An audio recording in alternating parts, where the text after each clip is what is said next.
there.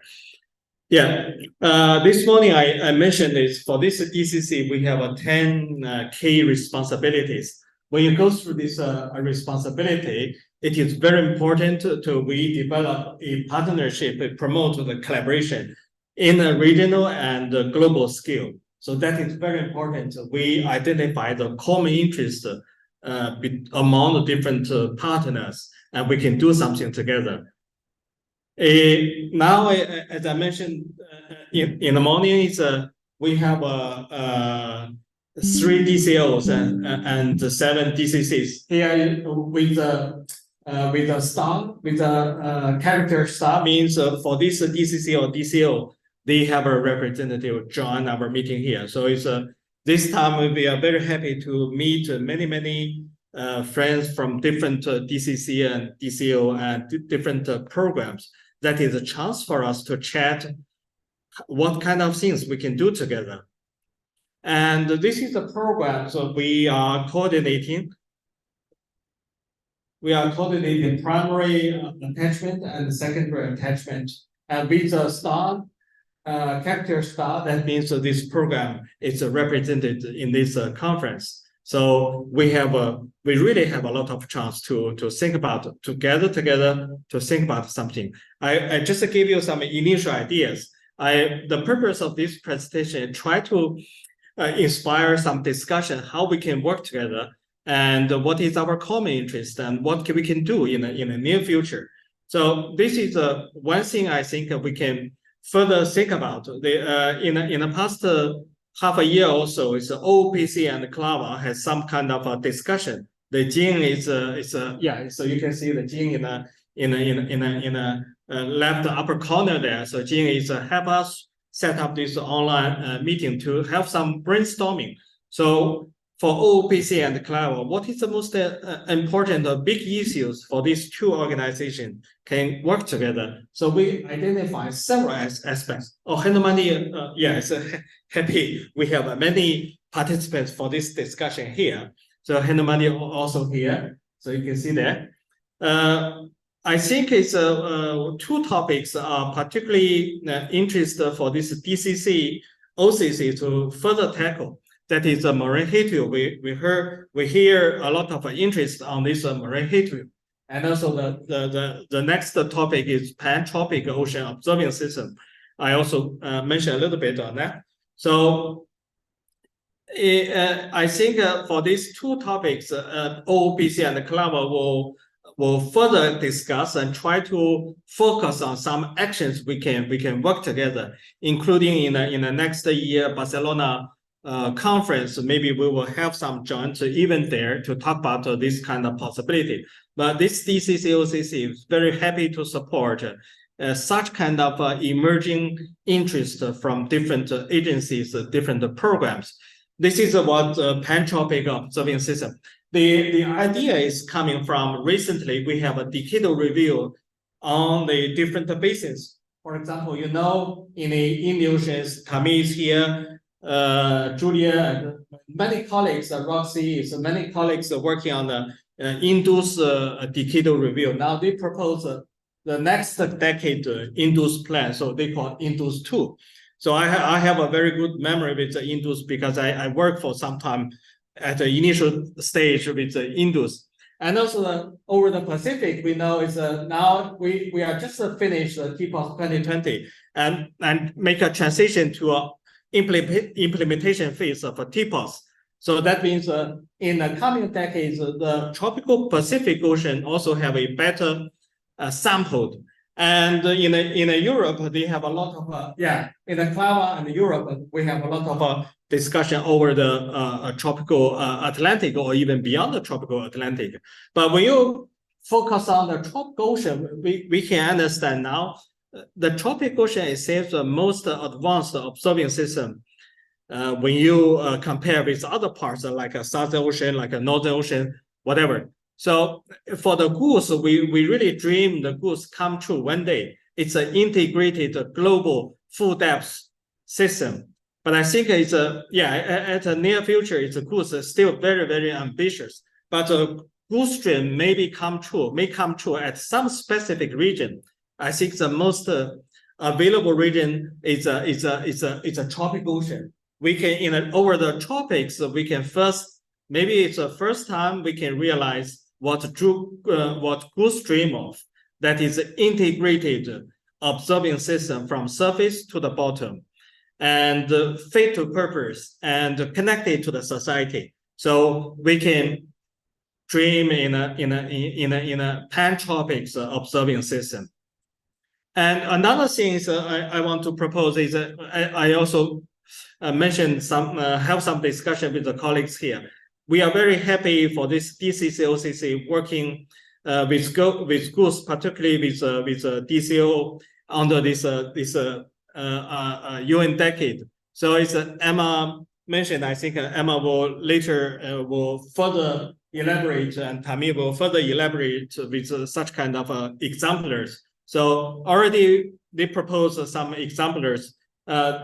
I think some exemplars is going faster, some going a little slower. But anyway, so to our DCC OCC, I think these 3 exemplars are very interesting for this DCC, and would like to look for the chance to work together. The first one is a cyclone.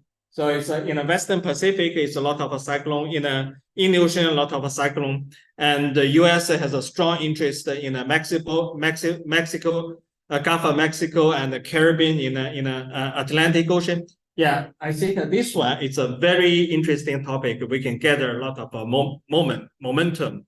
I noticed on the agenda there are several presentations that focus on this typhoon or cyclone. The second topic is strong interest in marine heat wave. We also have several presentations on marine. I remember it's Professor Dong will talk about the Western Pacific marine heat wave, and Professor Qiu Yun will talk about the Indian Ocean marine heat wave, and Tammy will talk about the heat wave associated Agulhas current.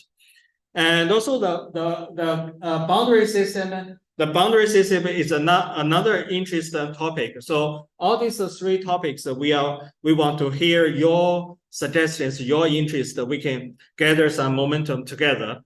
And I take this picture from Goose website.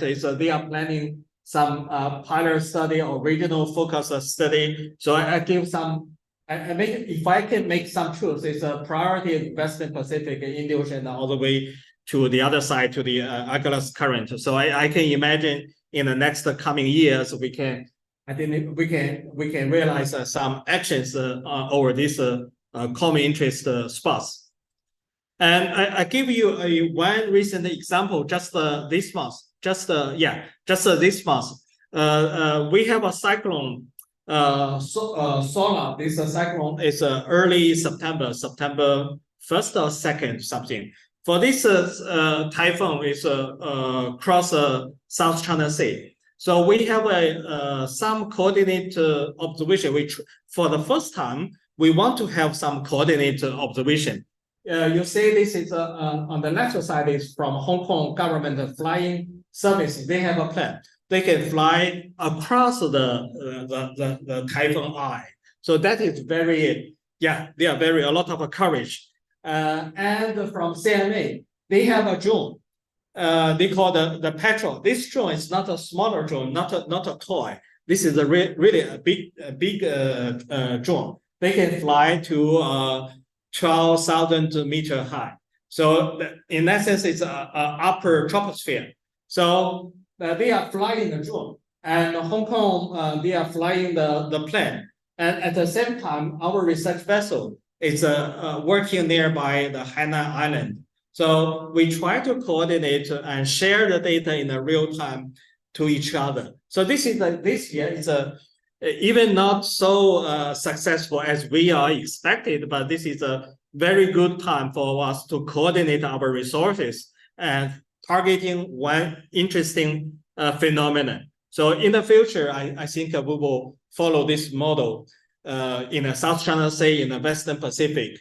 We are very happy to work with all of you. You have the glider, you have the surface wheel glider, you have the Argo flow, so you have a different platform. We just have a good coordination and make a very comprehensive.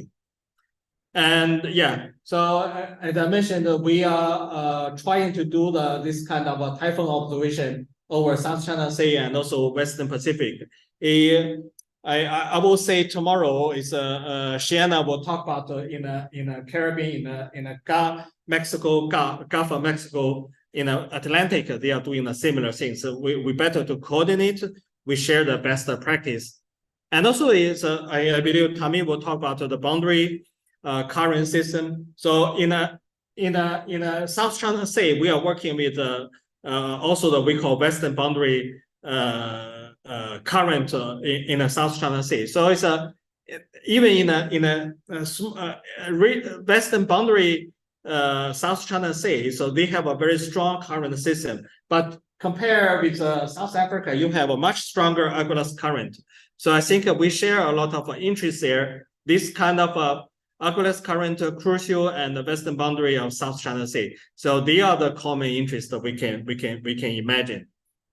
And you know, it's a DCC, OCC will very happy to support the African roadmap. This is a framework, so we can develop a China-Africa workshop. I think this DCC would like to give some city money support to start something, start a dialogue, start the coordination, and also support the midway workshops. So Tammy will mention that, I believe. And marine habitat is definitely it's becoming a very hot topic. As many people are interested. So, but I think it's our marine habitat study is still in the early age. There's still a lot of things. So we try to do together. And with Megan, we discuss a lot of ORCs. ORCs, they are very LC flux focused. So when we do the cyclone observation, when we do the marine habitat observation, for sure we will do the LC flux measurements. So definitely with ORCs, we have a lot of common interest. This is the map suggested by ORCs deploy the flux buoy in a different box. So I choose some priority like in a South China Sea, Western Pacific, and tropical Indian Ocean, and also Agulhas current region. Maybe it's a future our buoy. Yeah, so we deploy this buoy now we deploy this buoy nearby between Australia and Indonesia. So also a hot spot. So we want to further develop this kind of a deep ocean buoy to push it into a flux reference station. Yeah, so this is some very initial ideas. I just want to inspire some discussion of what kind of things we can really work together, not we are doing individually. I notice in China or in the region, we have many excellent individual work, but we need a big picture, a nice big picture at a regional scale, and then expand to the global scale. So that is why we emphasize the partnership coordination. So working with Gus, Emma is here. We want to do something. Yeah, you have an exemplar, so we take something from the exemplar. So let's list some keywords and give some priorities and to do that. And also, sure, Funny has a strong modeling communication, modeling group cooperation. I believe Funny's modeling group can provide more public products. And with Africa, so I think this is one of our focus is we want to develop a global South focus. We start with Egypt, DIP, and also South Africa. Focus on the Ocean Alps, Midway, and focus on the Africa roadmap. So for sure, we are DCC are working through the different DCC, DCO, DCU networking, try to enhance this kind of collaboration. I think this is what I want to share with you. Thank you.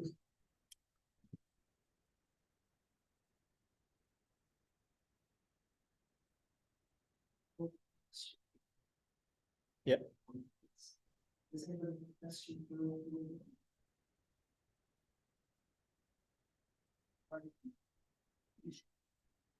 Being done. And then what we need to do is the stakeholder mapping and perhaps some of the stakeholder consultation where we're missing information. and then go back again and have a look and see if our backbone design is correct or not. And so then we can start motivating for the funding that's going to be needed to implement this.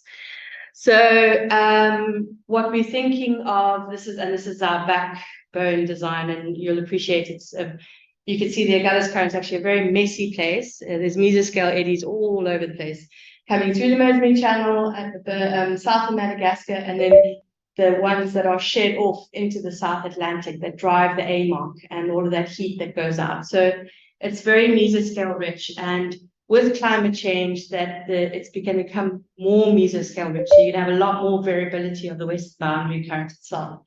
So we're looking where those blue arrows are, the dark blue arrows, is to concentrate in those 3 areas as our backbone, ideally to have them as glider surveys, potentially as air-sea interaction, air-sea buoys, for instance, that can look at those regions in particular. We are seeing a concentration of marine heat waves in that retroflexion at the bottom. And so how do we look at that? How do we able to get observations out there? Do we need to look at coastal buoys? Do we need to look at deep sea moorings that are only unfortunately going to come up, when we service them? So do we need a surface component and real-time data back from that? So, this is the type of work. So once we've gone through the stakeholder side of things, we'd be able to tighten up our backbone design and then figure out how we're going to do this. Naturally, you also appreciate this goes across at least 2 other countries' EEZs. If you include France, that's 3, because they have islands in the middle there. And that's just the start. If we wanted to extend this out, we'd have to obviously talk to a few more countries. So it does require a lot of discussions, and I think we said sort of regional cooperation agreements that would need to be done. So we're looking at the mesoscale eddies, the cross-shelf flows, and how those flows, some of you who will have done western boundary current work, you've got the sneaky upwelling that happens, and you've got the upwelling that goes onto the shelf, and this is what's helping nutrients and marine life and stuff. So we need to understand how that's driving fisheries, because the Agulhas Current is actually rich in fisheries, which you wouldn't have always thought of, because it's the Benguela that's where all the fish are supposed to be in the upwelling region. And then obviously the heat and volume flow. So this is just to say, once we've got all of that finalized, we can then look at implementing our boundary current system. And we're looking probably to have a good, robust plan with all of the decisions made sort of next year, and then, try and get some of the instruments in the water to look at this. So we've got a number of small projects that we're going to do as sort of pilots within pilots to show value. Okay, so this is just what we're busy with. We need to do a review paper. We need to understand what's come before and what's worked, what hasn't in terms of observations. We need to put together our steering committee. At the moment, it's still just me but we've got a nice group coming together within South Africa, but a lot of international interest as well that could help drive the scientific questions. Stakeholder stuff we're busy with, Precious is busy with. We need to look at best practices, and the boundary system task team of the OOPC is actually finishing up a paper that would help towards this. We're also looking at postdocs, and we're waiting on some smaller project proposals to try and drive some of the implementation projects, the smaller ones. And then, like I said, we've got some really, really nice cross-exemplar discussions that happened last week, particularly around tropical cyclones. We see an intensification of these Cat 5 storms happening in the Mozambique Channel. And this is obviously going to cause storm surge down the East Coast and intensification of what's coming down. And they're starting to slip southwards as well. So South Africa itself is also going to struggle, but our neighbors are already struggling. So we need to look at where we can help do observations, and glider tracks across that southern Mozambique Channel would be an ideal situation. But also then in terms of storm surge, marine heat waves, and marine life in particular. So this is just the time steps again, what we're working on and how we're going to be putting this together over the next little while. But the most important thing here is, if you're keen to know more, if you're keen to get in touch, please do. We would love to hear from you and talk more. So I'll stop there. Thank you. Thank you very much. So hopefully gave people a sort of a deep dive idea an example on project works. So we've probably got time for a couple of questions, but we also need to leave some time for tea. So has anybody got any questions for Tammy? Belen's got a question online.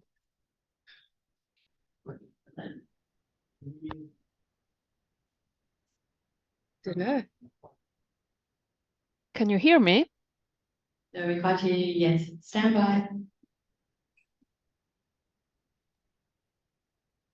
Oh, 线上的不讲。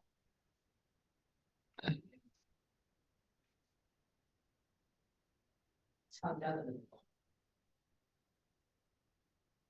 是他吗？哎，他是没有接触英语。我再静音一下。把电脑的声音。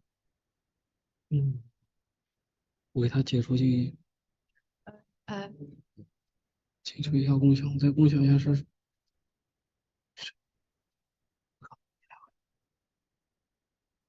这个没有电脑声音开着呢。嗯，没更行，这个是这个吗？这个是声音。是这个。扬声器不行吗？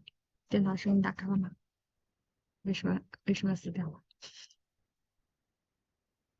不行吗？电脑声音打开打开了，插着线呢。他们是不是这个人在说话？ Belen, do you want to unmute yourself and try? 这个人 Hello, can you hear me? ，Can you no？ No? 嗯，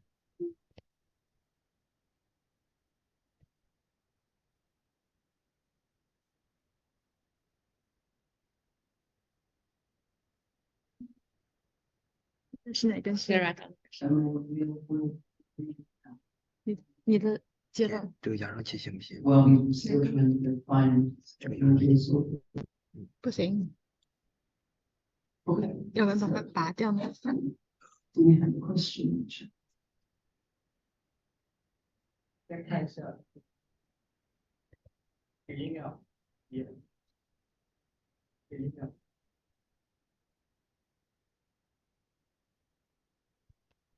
这儿发出声音，对他这个电脑上。把麦克风放。我觉得也是。哎，不是这个，是。Can you try again? I was seeing the Hello. chat, so she's got. Hello. Oh, yes, we can hear you Ah. now. Go ahead. Hi. Yay! Hi. Hello everybody. I'm Belen. I work for the Ocean Observations Physics and Climate Panel, where, for instance, Tammy is one of our experts. So I just provide support, secretariat support to it. I'm in Geneva, and no, Tammy, I'm not sure. Maybe I didn't follow very well. I was curious, or I wanted to ask you to expand a little bit more on the stakeholder engagement side of things. Because, okay, my understanding is that co-design, the same word implies that the users, the stakeholders should be involved since the very beginning of the process. While in the diagram that you showed, that is, I mean, it shows that you've already done a lot of things, but it looks as if the stakeholders were only at the very end, like, okay, do you agree with us? And then maybe we will refine what we are proposing. So I just wanted to know if the users had been somehow involved in the first steps of your diagram in defining the requirements and things like that, or really this is going to happen later on with Precious, etc. Okay, so the question was how much has the stakeholders been involved at this stage for now? So Yeah. what we've done is engaged with sort of the modeling teams and the research communities and those types of stakeholders already in the workshops and other researchers getting their inputs. We were warned by Marjolaine, who's also used to be an OPC, or not warned, but Marjolaine working for OSIMS has done a lot of stakeholder engagements already. And what we don't want to do is stakeholder fatigue. So we don't want to be going back and asking the same questions again that Marjolaine and the OSINT team already have the answers to. So she suggested before we go and knock on the door of Transnet and the fishing companies and the shipping companies to go through what they've got already, and not just with her input. She sent us a long list of information and resources for South Africa now, for the Agulhas Current, that we can first tap into and then pull out from their key questions where we don't either have enough information or we need to understand the gaps a bit better, so that we don't drag through again the whole process.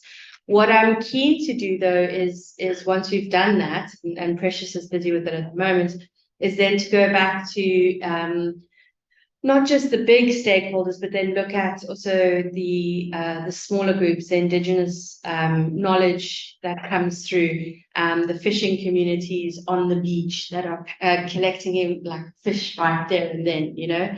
So sometimes those communities are missed out in some of the bigger surveys or the bigger groupings that come together. So that's the reason why ours is maybe a little different to the others in terms of how they're engaging with the stakeholders, because we're coming from a bit of a richness of information, which is nice to say actually, and we want to go through that part first so we don't do the stakeholder fatigue. Okay, super. Thanks a lot. That's Okay. Absolutely. Yeah. So with that, I will suggest that perhaps we break for tea. Shall we come back at the top of the hour? We'll be running 10 minutes late then. Is that okay? Yes, we're 10 minutes late. So come back at the top of the hour and we'll be running 10 minutes late and try and make one. Is okay? All right. Thank you very much. We break on time. Thank you. Okay. 怎么会走？是要播放下一个吗？不是，结束茶歇。现在是茶歇了，就是我们把那个声音测一下。等一下啊，为什么？现在是只能从这里边出，我们没有一个单独的音箱是吧？对对，它出是，因为他那个第一个啊，对对，回来因为回来。因为你找那个工程的那个人。他孙老师带了个扩音器，但他没带充电器，但他忘记带充电器了，所以就那个他扩音设备现在只能从电脑，他不能从那出。嗯，这个地方有没有摄像？没有，它只有摄像，它只有摄像功能。对，没有声音，只有外设的扩音器。对对对，找那工程师问一问。他既然能听到我们声，就肯定有音频设备在收我们的声音，肯定是跟那个连在一起，他能听到话筒的声音。对，他能听见他接收的声音好像也是从这个地方输入，从这个电脑上输入的。从这个电脑输对，入的。他接收的声音，因为这个摄像头是可以连接那个音箱的，你从那个音箱输入，但是那个音箱没有充电器，所以它不能用，没有电。就我们也是，他没带充电器。这个呢？这个就是个 USB 口吗？对，这个是扩着的 USB 口，这个是鼠标，然后这个是摄像头。我觉得它可以从这个屋的音响连进去。找那个工人过来看一下。找李晶，你要找不到，找李晶再联系。找孙晶，你的孙晶。孙晶。这个还是不是。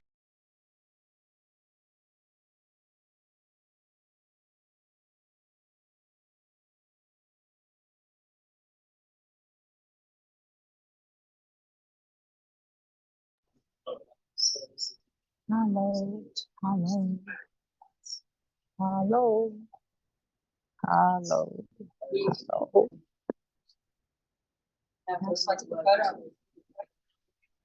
Hello, hello, hello.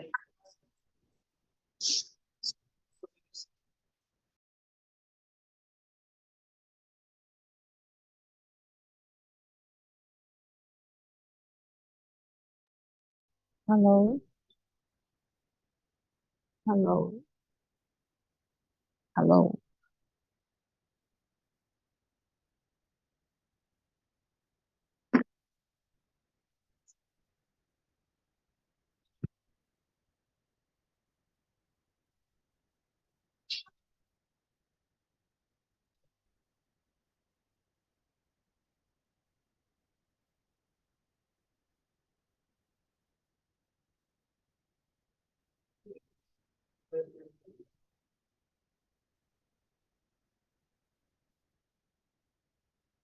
Hello。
Hello。Hello。Hello。Hello。Hello。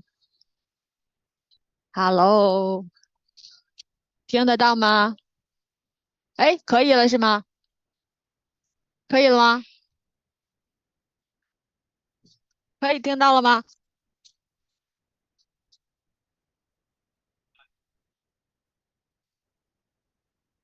咋了？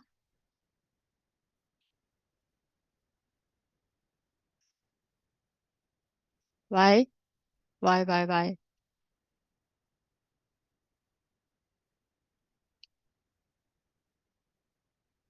喂，可以了。嗯。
待会儿的。退出，然后我来放映一下，我试图改一下，应该没有问题。咱这个视频是不是一直没开？那个是开着，一直开着，我看了，我刚看，一直开着。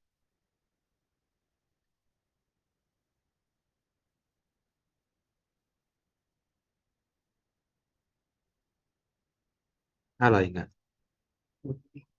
能听到吧？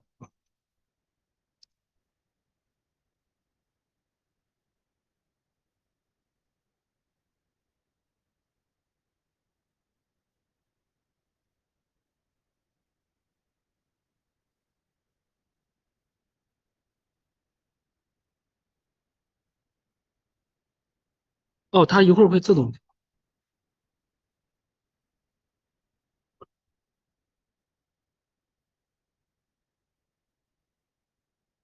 意思。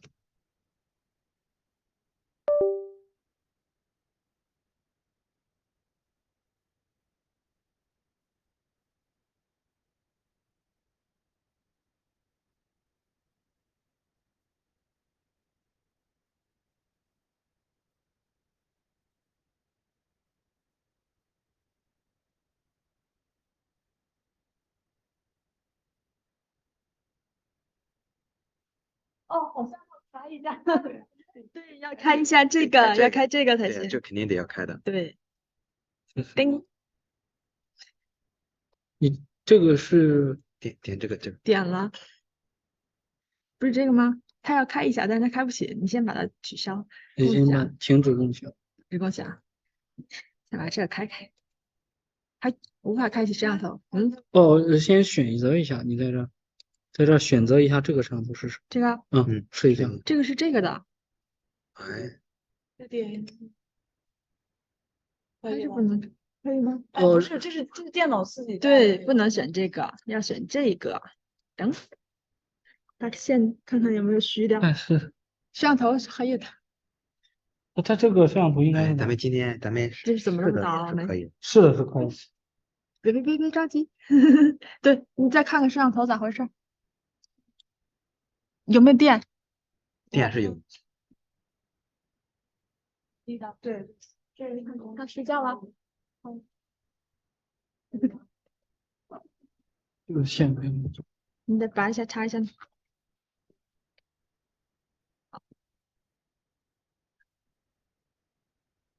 好像掉了。对，换一个头。没反应。好了，来了。它也比较缓慢一点。他怎么低下头了？是。我。OK，可以。来。哦，可以。他现在在检测人。遥控器呢 Does it follow people who are speaking or? should be, but it's not very Oh, smart. right, okay. 优选哦，好像别急，一个人的。他好像是得那啥，对这个切可以物理操对，我也觉得好像可以物理操作。作，哎行吧，黑好像可以。本来灯光就黑，对，那他没办法，就只能这样行吗？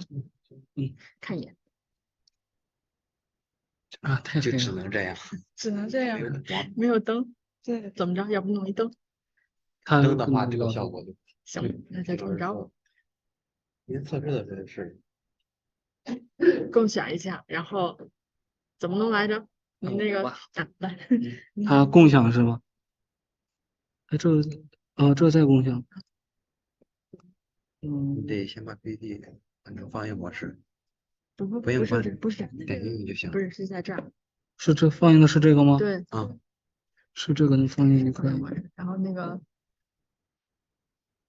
你看现在共享屏幕，点一个这个，新的共享点一下，对，高级共享选项不是应该就是这个，是就是要啊这个，是这个，这个应该就没有问题了。你刚才但是弄那个什么一起的那个还是怎么？我没太严重的开了的话，它会。我先关一下，我再重新。是它是吧？我先共享。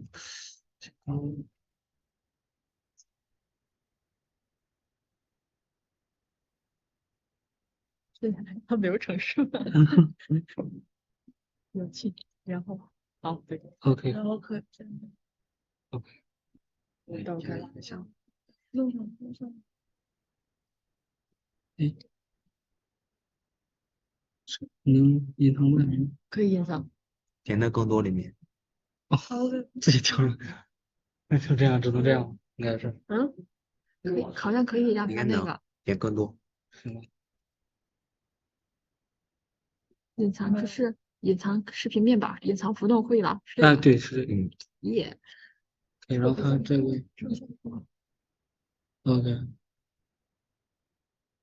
OK 所以说是有那个像素的吗？ OK，现在应该是有的，现在有的我感觉，你看一下，现在有的，可以，等一下，我就隐藏。现在可以这，样放映不是一样？是眼睛模式是？哎，不是，不不是，是不是眼睛模式。这模式是什么？啊，他就把那个会议栏给隐藏了。不是，是不是这儿有备注的嘛，是，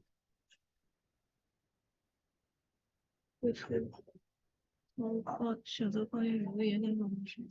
哦，是这样，但是这样的话，在手机上会看到这个，就会看到这个，所以这样放下有吗？所以说你要把那个放映的时候不是选择的是第二那个？不是，他说不就可以了吗？不用这样，但是你每次都得这样，对，所以说就不要这样，你这还这个共享就屏幕也它，对，然后把那个延长的模式给取消掉就行，给选项就行了，把它这个对，点就是隐藏延展视图 ，OK， 就这样。但是就没有。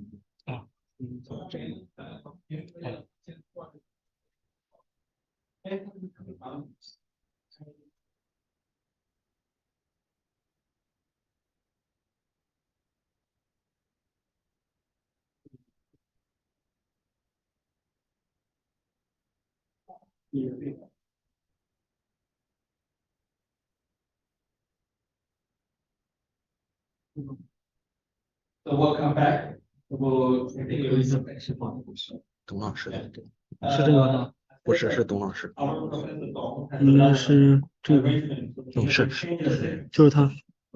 不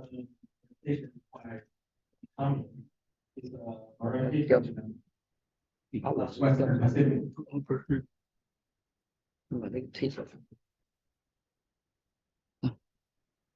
你上名字行，名字就这样。对。顺序搞错。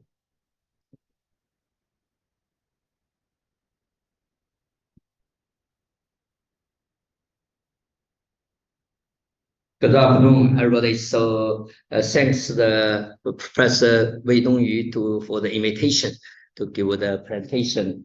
You know, a couple of days ago, I gave a talk about the AI oceanography at the Ocean Summit. I saw a lot of friends here. And again, today I'm going to talk about marine heat waves. This topic, this title is Generation Mechanisms for Marine Heat Wave in the Northwestern Pacific and their impact. This is, you know, I have a project, the National Science Foundation's key project, which is, you know, initiated, started last year. It's a 5 years project. This we moved to 2nd years, and this is a group who make a contribution to this this talk. And I'm going to cover the original. I thought it's 20 minutes. I said so. It's only 15 minutes. So I go pretty quickly about the brief review of the previous study on the marine heat wave. The marine heat wave is actually it's a new concept in the oceanography, which is proposed in like 10 years ago by the Australian and one oceanographer, and then he initiated this idea. It's actually quantitative ideas. So you know, look at this.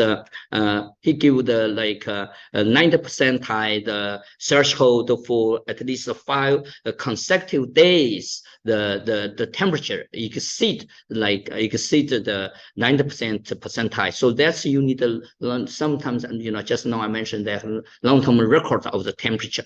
So for example, this is 90% percentile the threshold. If it's above that, and that is considered as a marine heat wave, but must last 5 days.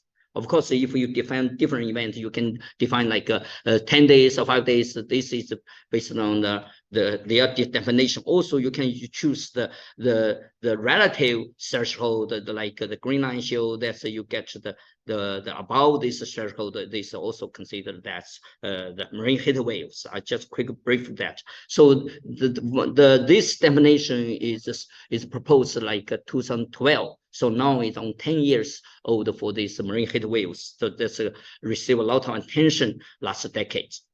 And also people start talking about what caused the marine heat wave to take place, the occurrence. And of course, you know, there's kind of the heat budget for the upper ocean, and the heat budget of the ocean, the sunlight come from the air, come from space and penetrate in the ocean, and at the vacuum from the ambient the waters, and also bottom mixing. So this is like the heat budget analysis. So if the sunlight, the more sunlight and the less cloud and the weak winds, that's easy to cause the marine heat waves, the occurrences. So this is a lot of the papers you can see last decade published about talking about what causes this the reason for that. Also linked to the long-term climate variations. And also we're using the CMAP6 data. The CMAP6 product and analysis in global warming the conditions to look at the what's happened to the marine heat waves in the global wise. It's the paper published in a few years ago. You can see that if you project to 100 like 2100, it's 80 years later.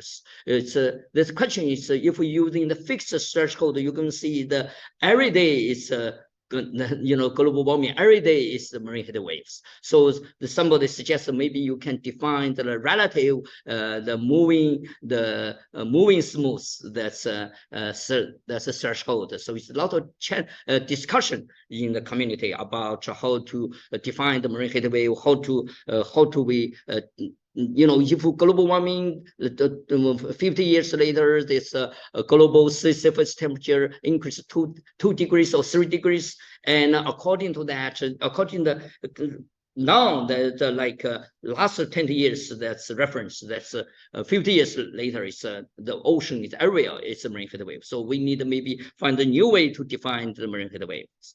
Okay. And now my talk is to focus on Northwestern Pacific and look at the what my group and other group what the found about spatial temporal characteristic and mechanisms of marine heat waves in these areas. So we first look at the Japan Sea, also called Eastern Sea. This is a paper published by First Institute. The leading author is Professor Wang, and he looked at this record. The data is actually from the satellite remote sensing data, and look at the from the 1985 to now, and from different parameters, you can see this marine heat waves. It's the frequency increase, and the days is also increase, and this trend you see it's a slight increase, and also you see that it's not uniform distributed in space, and actually you see the eastern part of the western part of the Japan Sea, and the eastern part have the more the marine heat wave take place, and also my group with this my graduate students, Mr. Chen, the published paper this year, and also focus on the Eastern Korea Bay, and they found that this is more extreme event take place in these areas in the Eastern Korea Bays. And as also we discussed what's caused this, and which we find that high pressure systems move to these areas that cause the more sunlight, less cloudy, and more sunlight, and weak wind take place there. So that's the reason caused this the special event in 2020. And then the move to the East China Sea, this a field paper also published. Look here, it's the two papers, another my group's the papers. They found the Eastern China Sea, especially the Yellow Sea, is next to the hotel, these areas, and also that found the marine heat wave take place in these areas, and they argue that this is because solar radiation, the stronger positive solar radiation and weak wind speed take place here, so the cause this the marine heat wave take place. And then move to South China Sea. South China Sea, this this is the colleague from the South China Sea Institute.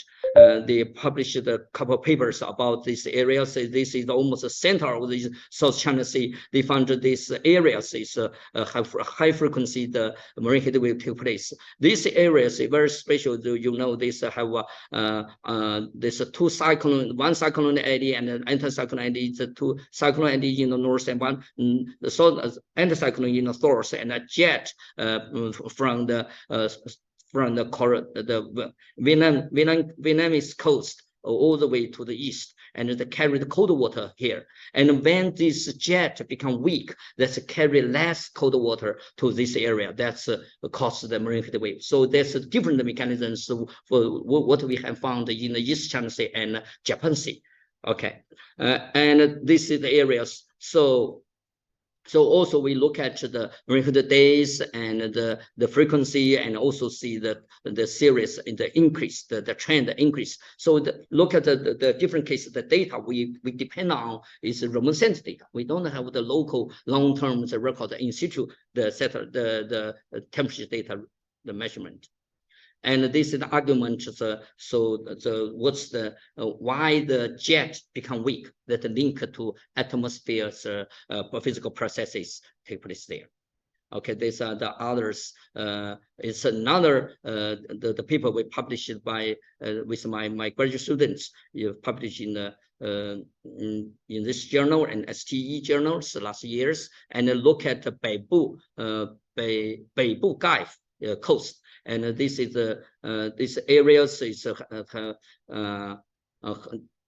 this is a look at the 1983 to 2020's record, and they also found this marine heat wave take place in these areas. And we pick up one special day is the years 2020, and because that's a lot of the biological impact, that's years. And that's also linked to Western North Pacific, the high, and move towards these areas, and cause this less typhoon in 2020. that's year, so less typhoon coming, and the more heat, more there's the solar radiation coming, so that's caused the marine heat waves. So there's different mechanisms. And this, we also look at the future in changing the marine heat wave in Northwest Pacific, and this is my colleague in my group, and they look at using the CMAP6 data to look at the future, and they choosing different threshold, 90% and moving 95 threshold, and also find some significant areas like South China Sea and Eastern Korea. Japan, the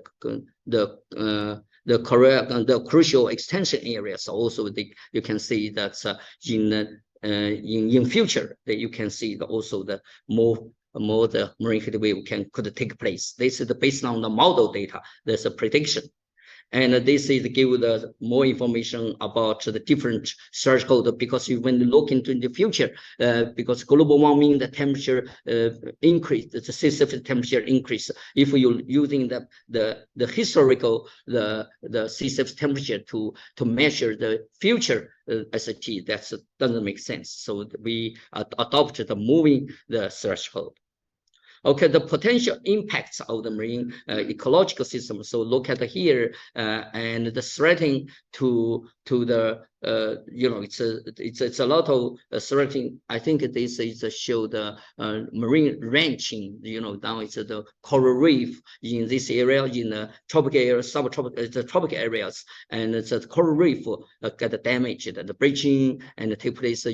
Also in the 2020, we found the coral reef breaching in the Beibu, the Gulf the areas. So this marine heat wave will definitely can cause this marine ranching, and also like coral reef, the branching that take place. This is this negative impact there. So this give an example about this Beibu Bay. This is the island called Weizhou Island. We found that somebody has been there to take a lot of photo of the coral reef picture and show this breaching and the phenomenon there, and caused by this the extreme the marine heat wave in 2020. Okay, the summary. This is our group published paper funded by the project last 1.5 years. This 10 paper. The cover paper is still in the review. And I give a brief announcement about, sorry for in Chinese. My group in Nanjing, we're going to have the marine heat wave the meeting in October 13 to 15. Okay, and everybody is welcome to attend the meeting. Thank you for your attention.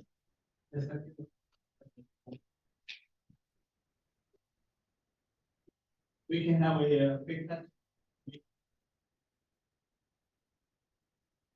So you say a lot of it's based on remote sensing and models. So if you had to have any ocean observation technology in the world, regardless of money, if you had all the money in the world, what would you do to measure or to look at marine heat waves using ocean observations? So besides the satellite data, there's a sea surface temperature, and we also, we collect some. We're fortunate that we have look at this one. We have the observation we called Weizhou Island. We have like 5 years temperature records there.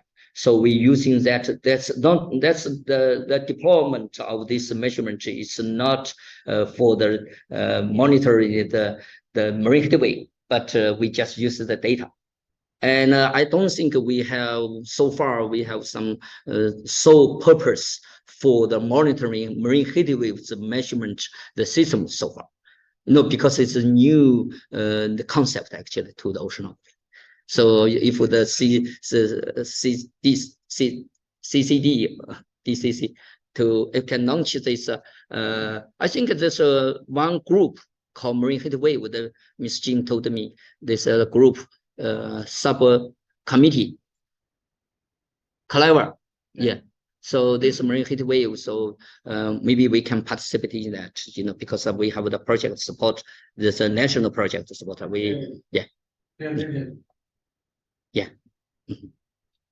I have a quick comment. Is for the reason you are doing the heat budget analysis, this kind of diagnosis, but finally the reason is from the atmosphere. But I'm curious is about what is there potential air interaction, but why the atmosphere will change more favorable to your. Yes, that's good question. So this heat budget is coming from the surface and the bottom and the lateral boundary if we will fix the one areas. So main driving so far actually is not everywhere, it's the same mechanisms. For the case we studied like Japan Sea and East China Sea, we found the most driven by the atmosphere, the heat flux into the ocean. But in South China Sea, the central part, we found that is come from advection. But if you look at the advection become weak, actually you can link to that's because the jet being weak is caused by the atmospheric physical process. Yeah. Yes. But I just want to know if there is a air interaction process. Yes, it's how the heat once we have heat, what is the feedback? Yeah. Yes, this is I think it's interesting the topic. Okay. Thank you. So next speaker is Zhang Lili. It's talking about the western boundary current.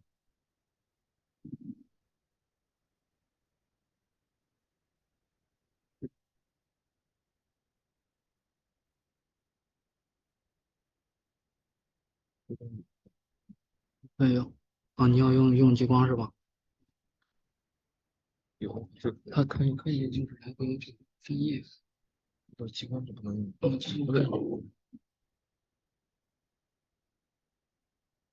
Good afternoon, everyone. First, I want to thank Professor Wei Dongyu for giving me this opportunity to exchange our progresses. I think Dr. Morris has a very nice presentation on the boundary system co-design exemplar. So my talk actually is in the Western Tropical Pacific. So the title of my talk is Observation Studies on the Western Boundary Currents in the Tropical Pacific Ocean. So I think most of us know the Western Pacific is very important because it has the largest volume of warm water in the global ocean. And the variation of this warm pool can modulate lots of climate phenomena around the globe. For example, the El Nino event and also monsoon, typhoons. And the current system actually in the Western Pacific is very complex, and it can redistribute the heat from the tropical area to the subtropical area, and also influence the extreme weather in China. Here is the three-dimensional current system in the not just Western Pacific, it's the whole Pacific Ocean. So in the up layer, this is very well-known spot of wind-driven circulation in this area, and below this wind-driven circulation. So in 1980s, 1990s. So some pioneer scientists from our institute, also from the other global other oceanography institute from the US, and they discovered there's some interesting countercurrents below the wind-driven one. And so, as you can see in these figures, there's very strong, we call it undercurrents or countercurrents. It flows in opposite ways to the up layer circulation. And this complex current system provides a very, provides a warm bed for the generation of different types of mesoscale eddies. To understand this interesting phenomenon in the Western Pacific, so the scientists from our institute they launched Northwestern Pacific Ocean Circulation and Climate System, the climate experiments. We can call it an NPOS for short. So this figure shows the observation or the field experiment of NPOS program.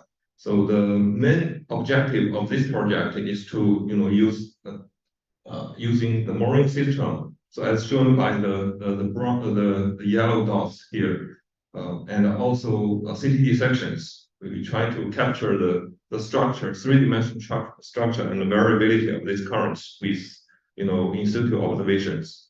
So after 10 years, so here we have already built a very nice observation network.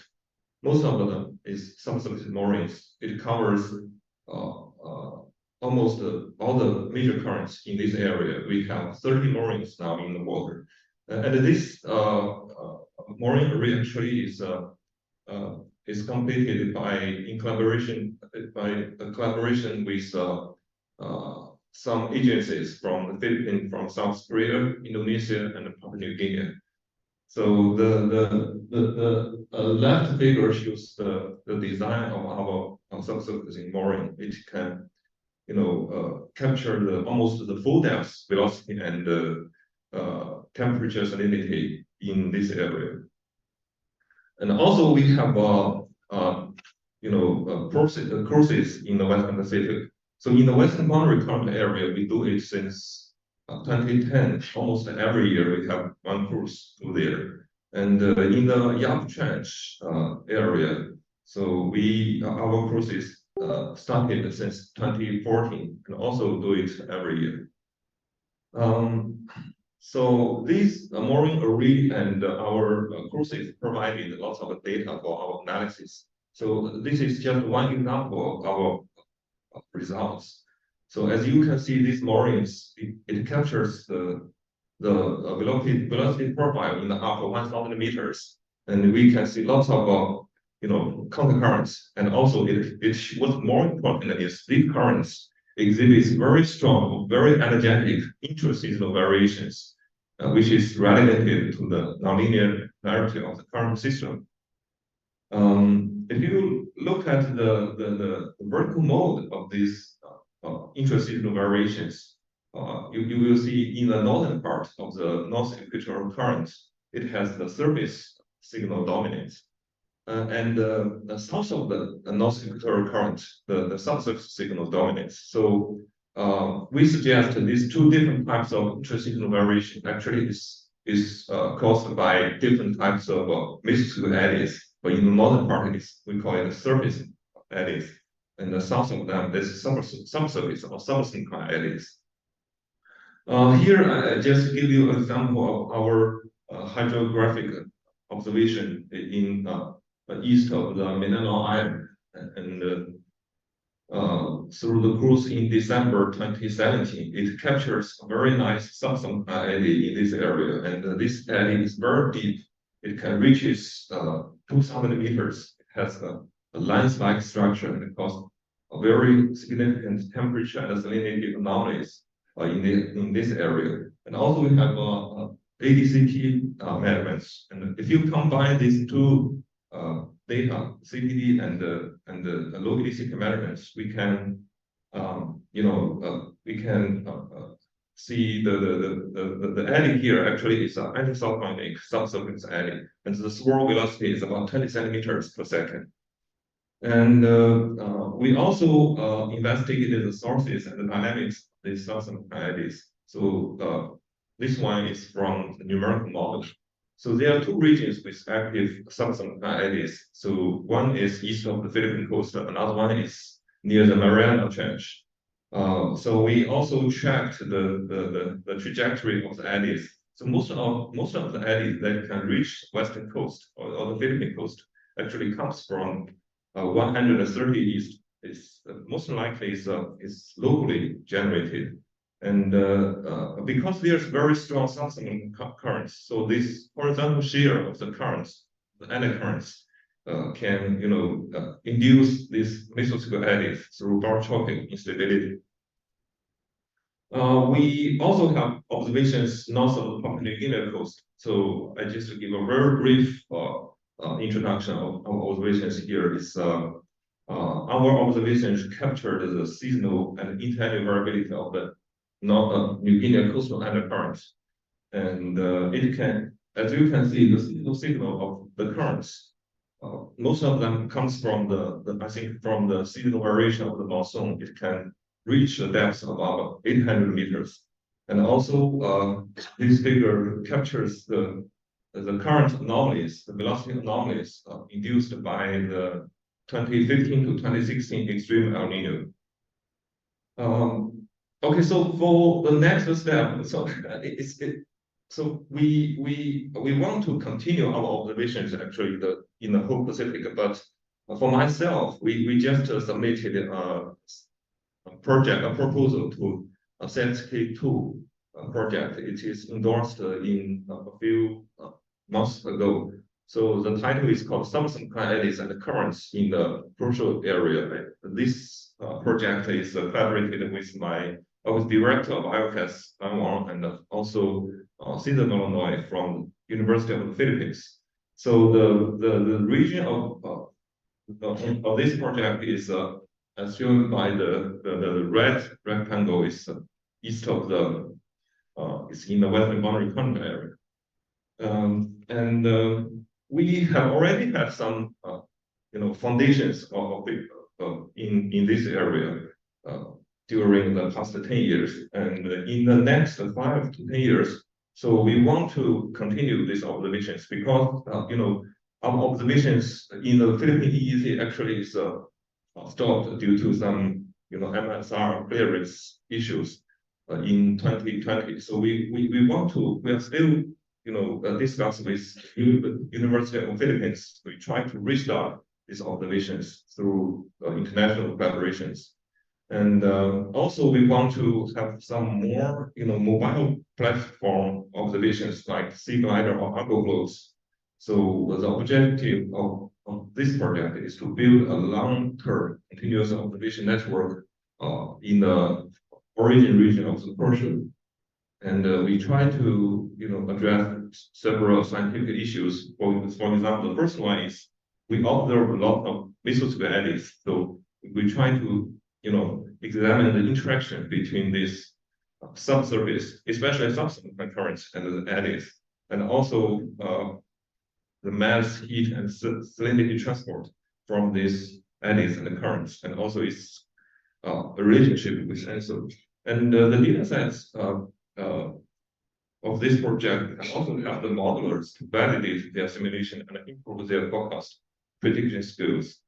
So, and also I think maybe in the future we can make this project just like Dr. Morris mentioned. I mean, it provides a very good example for us.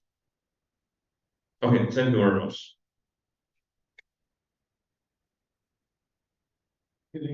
Excellent work. It's a lot of data on new and static. We're open for 1 or 2 questions. So I'm just curious, did you join the company's boundary system? They have a webinar. Not yet. So maybe we maybe in the future we can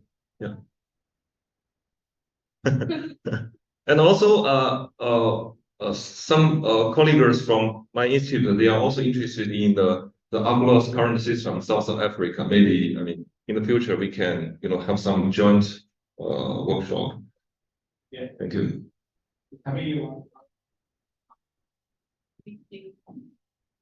I've got lots of other questions about EEZs and things. But do you look at by any chance the Indonesian strip flow? Is that some part of the study? Yeah, the Indonesian strip flow is actually also part of the whole MPOS project. Professor Dong Liaoyue actually is done that work a few years ago before he left our institute. So yeah, we still have around 10 moorings in Indonesia sea waters, and yeah, I think most of them is was maintained by Professor Yuan. But now the institute is still, continue that observation. Yeah.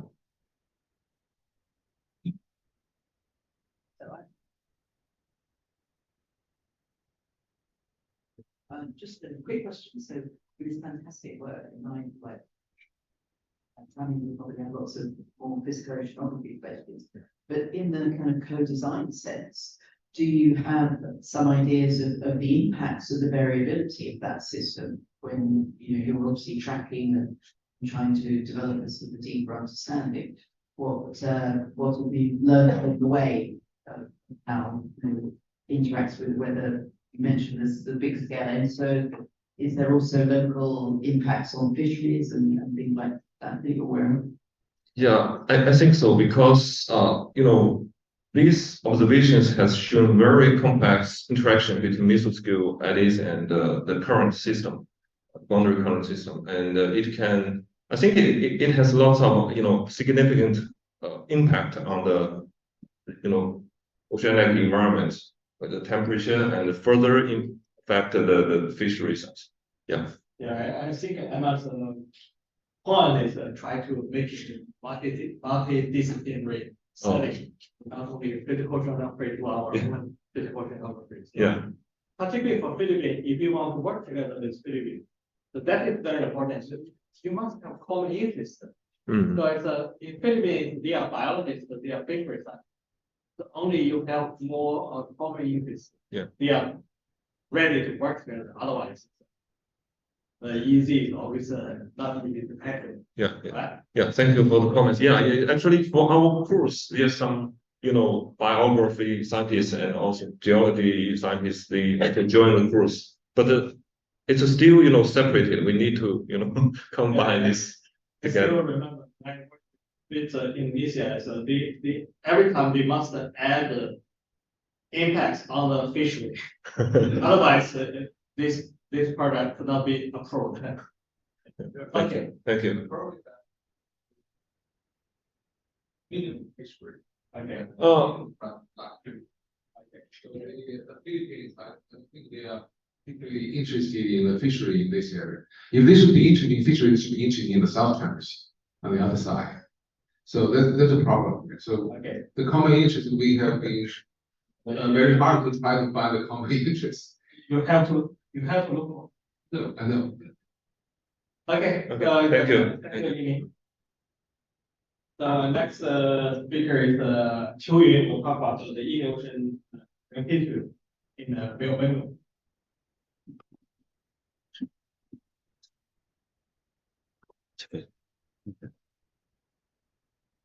点是吗？这怎么用？我来说一下。OK， 可以吗？你来说。OK， hello。Throughout long Myanmar, it's it's a great honor to give a talk here. Just now, have give a very great talk on marine sea wave in the Western Pacific. Here I will talk about marine sea wave in the Bay of Bengal and some of future research plan.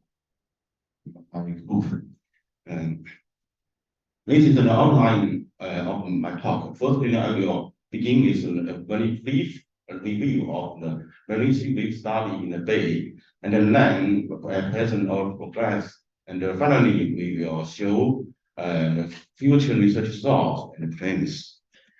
Just now, Rob Boone have given very detailed information about the sea wave, so we just briefly introduced. The marine sea wave is an extreme warm event, and it can happen extensively on global oceans. And the study of the marine sea wave have gained a lot of research interest and public concern in recent years due to the devastating impact they exert on the marine ecosystem. Why is that Bay of Bengal? Because the warming rate of the Bay of Bengal is high around the global oceans, and is coupled with very shallow mixed layer induced basin scale low salinity water in the bay, favors the occurrence of very strong marine sea waves. And the Bay of Bengal is also a major colony area in the global oceans. The colony in the Bay of Bengal are facing increasing threats in response to the severe marine waves. This is the coral bleaching events recorded in the Andaman Sea in the previous study. We can see that almost all the bleaching events happened in the spring of El Nino decading years. However, the reason for this seasonal phase locking of bleaching is still unknown due to our limited understanding of the marine sea waves in the bay.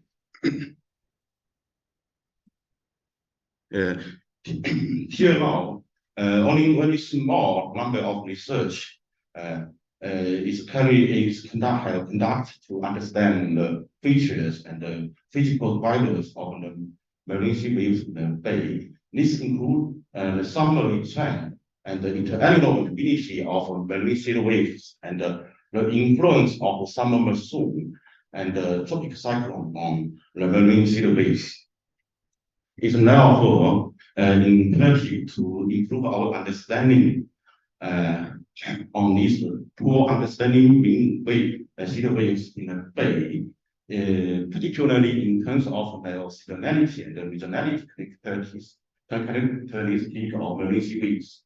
And then the relationship of the annual ability of marine sea waves and the climbing mode, such as ENSO and LD, and their influence on ecological impact. So we have, and this issue have explored in our recent work. So I will show our progress on these issues. Firstly, we analyze seasonal and regional characteristics of marine sea waves from the frequency and the base distribution. We can see that more the marine sea waves occurs more frequently in summer and autumn, with most active marine sea waves present in northwestern bay. And in contrast, marine sea wave intensity is strongest in the spring. This is due to the shallowest mixed layer depth and the most significant surface seeking. Then we explore the annual ability of marine sea waves with El Nino and LD. This is the annual marine sea wave phase average in the bay. The red shading is the El Nino decaying years, and the green is the La Nina decaying years.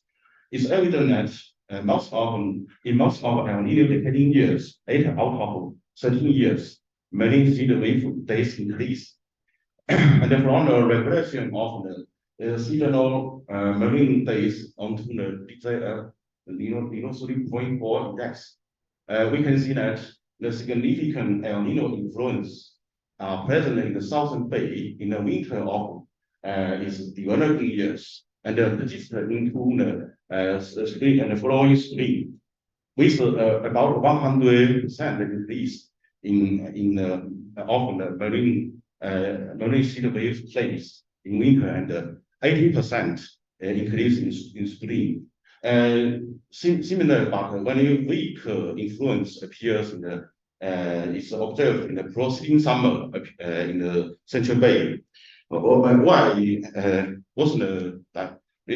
So we show that an increase in the marine sea waves in the winter and the spring are primarily caused by the enhanced solar radiation due to the anticyclonic El Nino induced anticyclonic wind anomaly. And in additionally, in winter, very thicker the barrier can isolate the surface water from entraining into the surface layer, which can help to develop and maintain the Belarusian waves layer. In summer, the more Belarusian wave is caused by reduced latency flux due to the weakening summer monsoon, and the deepening thermocline in the Central Bay from remotely driven by the westerly wind anomaly and the equator also make a contribution.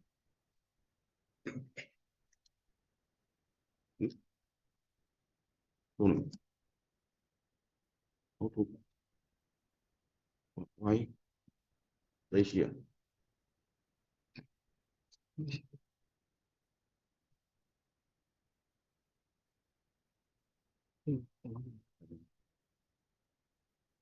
That's all. Yes.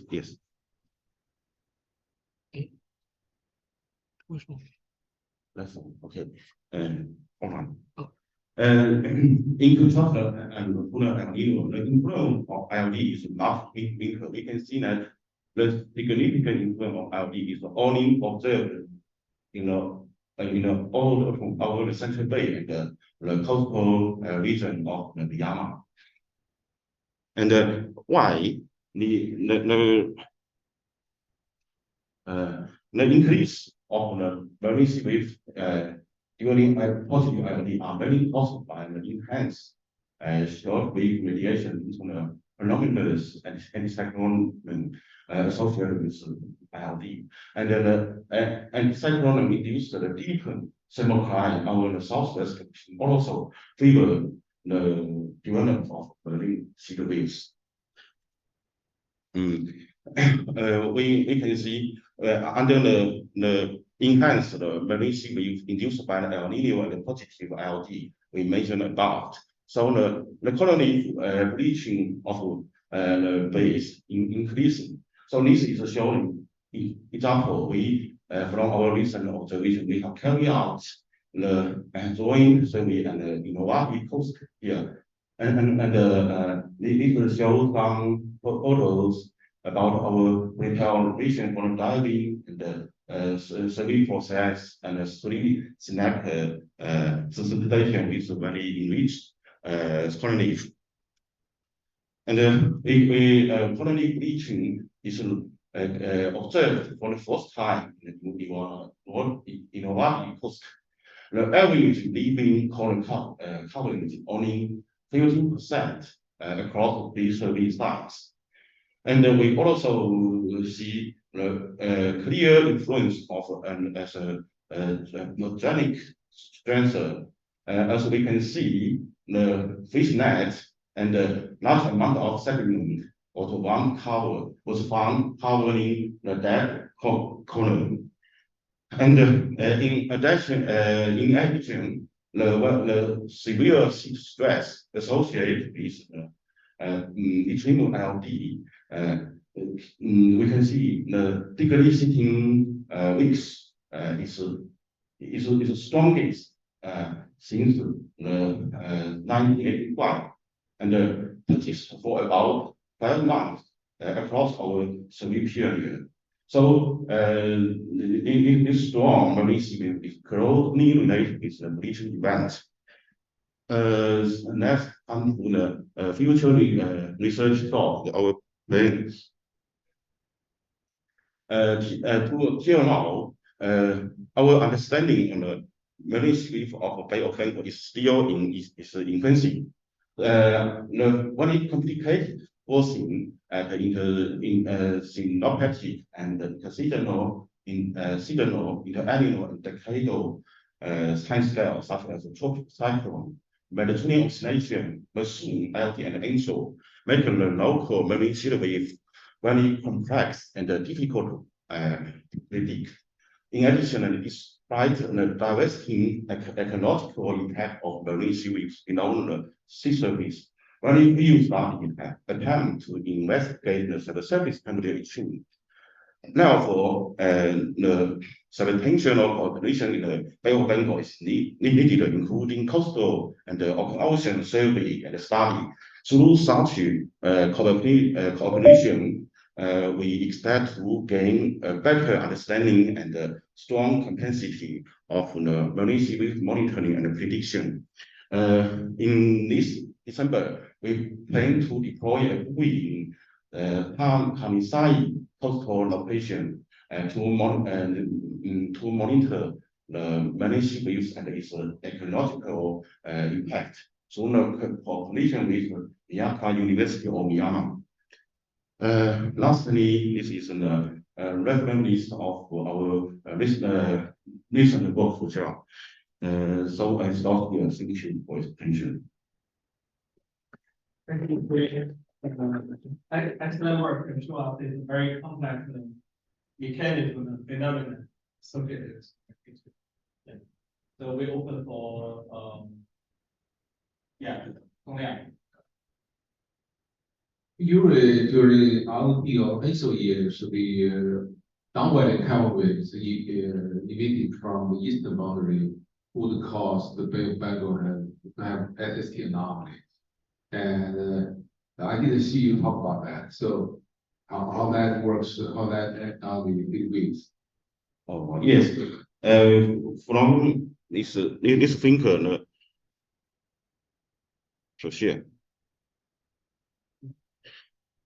from this figure, we can see that during the summer season, now westerly wind anomaly.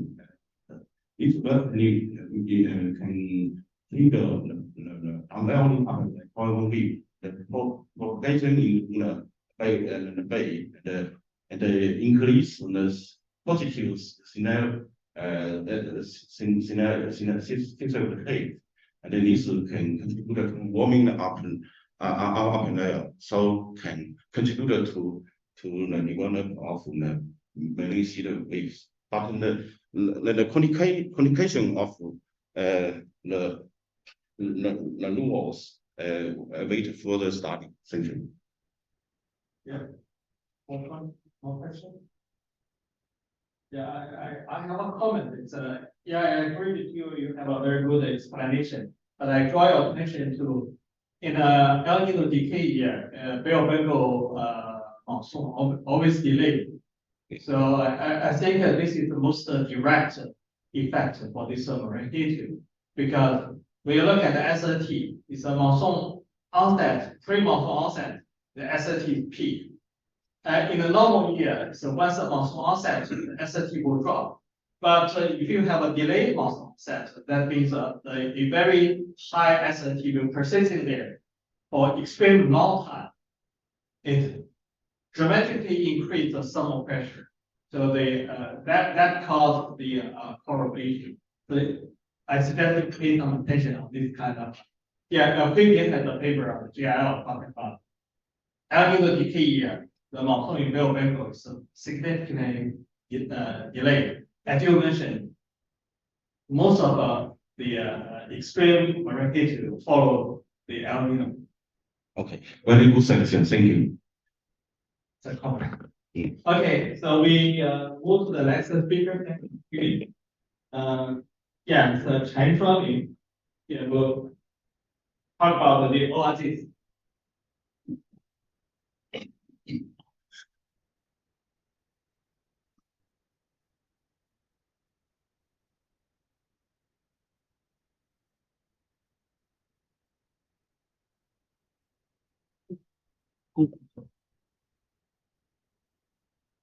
Good afternoon, everyone. I'm Shuangming Chen. First, I want to thank Professor Wei Dong for the invitation.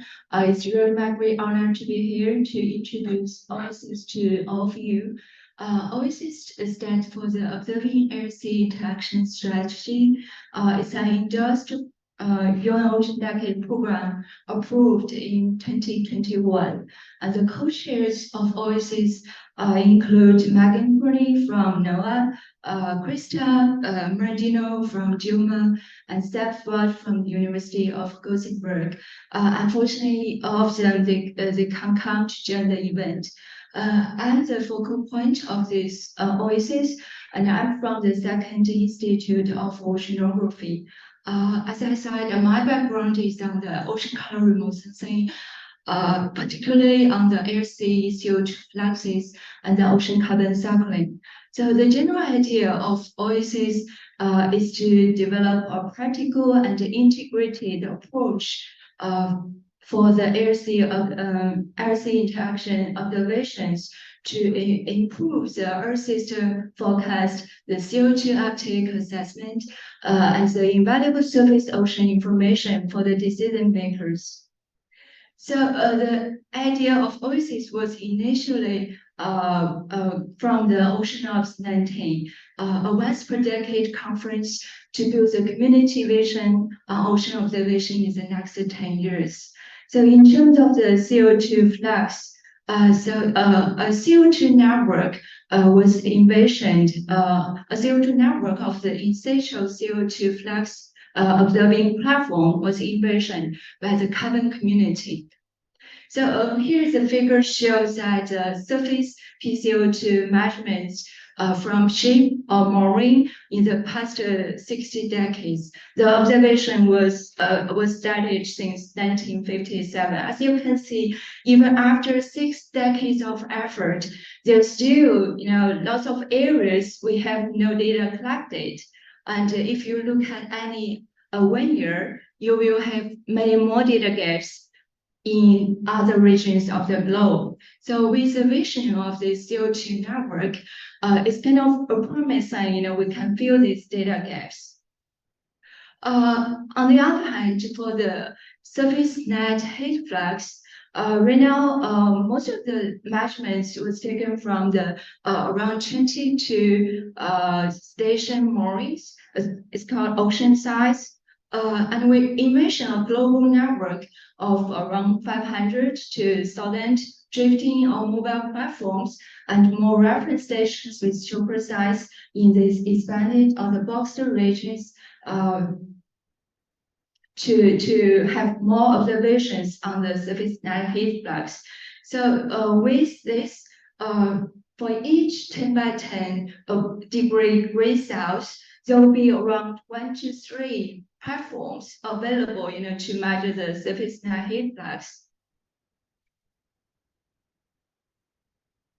So we went over 40 web community papers from the Oceanops 19, and we conducted a series of workshops, and finally we consolidate all the recommendations into 3 grand ideas. So our first grand idea is to develop a global distributed in situ air-sea observing network built around an expanded array of the time series stations. So all these observations will help to construct and validate the satellite retrievals to support our grand idea 2, which is to create a satellite network with high spatial and temporal resolution optimized for the air-sea flux measurements. So depending on the first grand ideas, our third grand idea is to improve the representation of the air-sea coupling in the Earth system models. So altogether, these expanded capabilities will help improve our the surface ocean information we have, to serve the stakeholders around the world. And it will also help to improve the Earth system forecast for predicted, clean, accessible, healthy, safe, and productive ocean that we envision. So as you can see, it's super clear that to achieve all these grand ideas, we must work together. So we propose a theory of change to bridge the need of the essential ocean climate variables to an ideal and fit for purpose observing system. So our theory of change really relies on the leveraged multidisciplinary activities, partnerships, capacity building, and strengthening.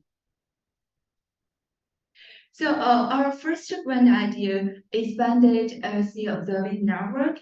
Right now we have one endorsed UN Ocean Decade project going on. It's to develop an observing Earth interaction strategy and community of practice for the emerging uncrewed surface vehicle network.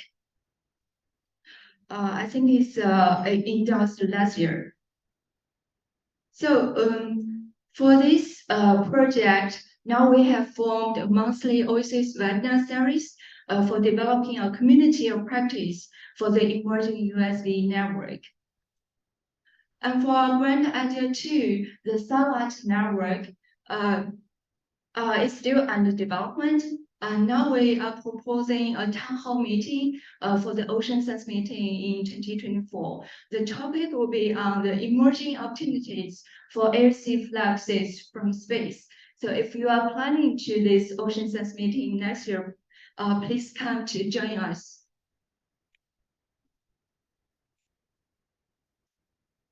Okay, our grandest idea of OASIS is theory of change. So our goal is to tackle the grand challenge of this standardizing air-sea flags terminology and making the flags data products and also the source code fundable and accessible, and elevating the visibility from observation to data users. And meanwhile, the best practice is also essential, for the efficient sharing of information and learning. So collaboration and community are central. So we think OASIS can be a focal point for this, and we'll bring together all the best practice on air-sea interaction observations all from the world. Okay. This is a very famous photo taken by Apollo back in 1972. It totally changed our perspective of the Earth in the universe. However, after 50 years, the anthropogenic global warming is undeniable. The adverse impact on Earth must change. So for OASIS, the major change we want to make is is on the observing or an understanding of the air-sea interactions. And through OASIS, we hope the world to gain a better understanding of the delicate balance among the weather, climate, water, and carbon cycle, and to maintain the balance for the benefit of all. With that, I'm going to stop here. So please come to join us. There are lots of activities going on. Thank you very much. Thank you, Professor Chen. Yeah, well, this is going very fast. Yes. It's a lot of ideas, very strong in action. I'm very impressive. We have time for some questions or comments. Yeah. So anyway, if it's the RD class, you can pay some attention. They have a lot of activities. Yes, we have the monthly webinar series on the USVs, and we also have some, satellite events holding the past 2 years on different topics, mainly on the air-sea interaction, some on the carbon, some on the heat flags, and also, different tools, the observation platform, some on satellite, some on the in situ. So lots of activities. You can just go to our website and join our theme teams. We have 5 theme teams so far. So you can just, Yeah, maybe your talk is very fast. Maybe I missed something. But air-sea interactions include a lot of things. Yeah. I saw you talk about carbon dioxide. I saw you talk about like fluxes. But there are other things like wind streams, like many flags on carbon and heat. All the fluxes. Yes. How about the waves and stuff like that? Do you put out? The wave-induced mixing, stuff like that? I think we do, but the focus is still on the flags. Yeah. Yeah, yes. So we welcome, all the different experts, to join us. Yeah, I was not too funny. We are trying to improve the ocean surface wave effect plus. Yeah, so I will suggest that. Okay, thank you. Yes. Okay, so thank you for the Chen. We move on to the next speaker. Yeah, talking about the assessment ERE5 against the digital condition.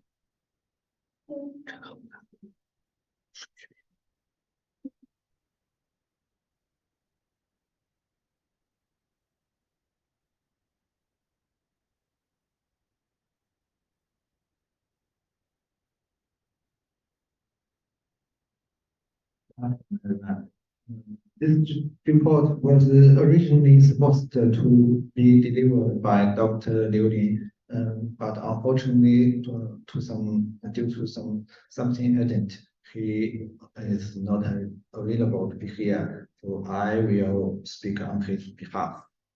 And the title is the assessment of ERE5 products against the Indian Ocean growth observations. Here is the contents. Let's start from the introduction. The term reanalysis first appeared in the late 1980s when researchers proposed using data simulation techniques in numerical weather prediction, referring to the input of available observations into the specific set of equations to extrapolate historical climate data and solve the problem of spatial and temporal discontinuities. Since the 1990s, various countries have started their atmospheric reanalysis data programs because of the significant advantage of reanalyzed data. And various research institutes have launched their reanalysis data one after another. For example, the famous ECMWF, they have launched a lot of popular data sets such as the ERE15, ERE14, ERE interim, and the newly released ERE5. Although ERE data is widely used in various research and operation systems, but the performance of ERE data on the West Indian Ocean still need to be evaluated due to the fact that the West Indian Ocean lack of observation. So in this study, the assessment of ERE data based on LiDAR and buoy positions is conducted to reveal the ability of ERE data to reproduce the observation. Here is the data we used.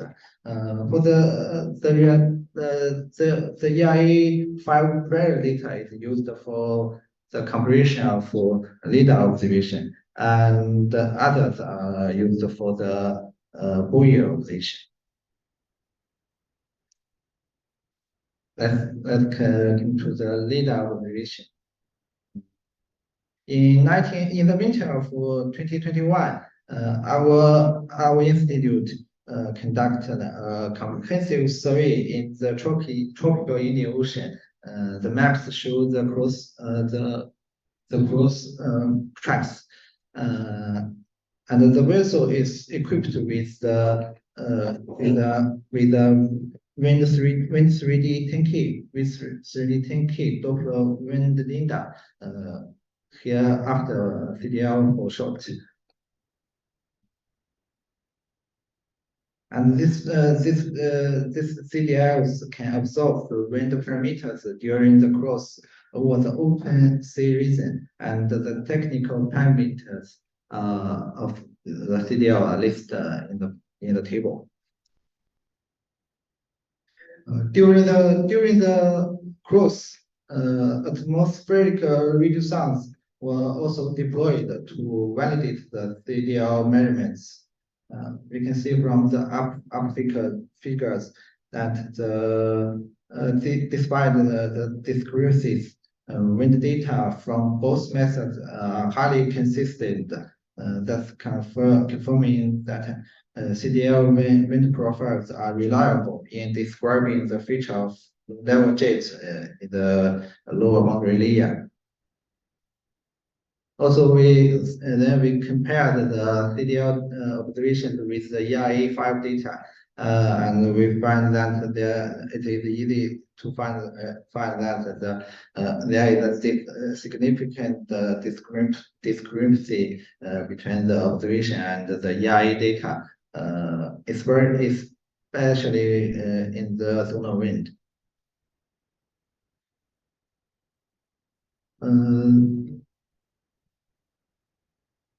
This figure presents the distribution for the number of different wind speed of low-level jets between CDL observation and the EIA5. You can see the low-level jets strength in EIA5 is different and complicated. Although they share the same variation characteristics in the lower speed section, but the number of low-level jets captured in the EIA5 was very short compared with the observation, and unfortunately, when the wind larger than 13, the EIA data can not capture the low-level jet. In terms of wind speed and wind direction, it is found that the wind speed calculated by EIA5 is significantly lower than that measured by CDL, and in the northwest direction, the low-level jet is disappeared again. In the vertical direction, we can also find the low-level jet captured in the EIA5 data disappears below 0.3 kilometers and beyond 1.6 kilometers. For the Dyno cycle, according to the CDL observations, we can see the low-level jets occurred throughout the day, with two peaks on the 8 and 20 UTC time. This is different from the single peak feature of low-level jets observed in land or offshore areas. But unfortunately, when we come to the EIA5 data, we can see that the EIA data underestimate the number and the strength of low-level jets throughout the day. For the wind shear definition of the low-level jet, we also find that the EIA5 underestimate the number and the strength of the low-level jet. We also performed performed measurement at a fixed point, as shown in this figure, the NW point and the SW point. This figure is for the SW point. We can see that the strength of the EIA5 data wind file is weaker than the observations. For the NW site, we find the same results. So in general, we can conclude that the LiDAR observation indicates that the wind field of EIA5 is weaker than the observations. After examining the lower boundary layer, let's come to the sea surface. for the Boyer observation. In 2019 September, we deployed a balloon buoy in the offshore of Kenya, and we get nearly 1 month meteorological parameters at the surface, such as the sea level pressure and wind speed.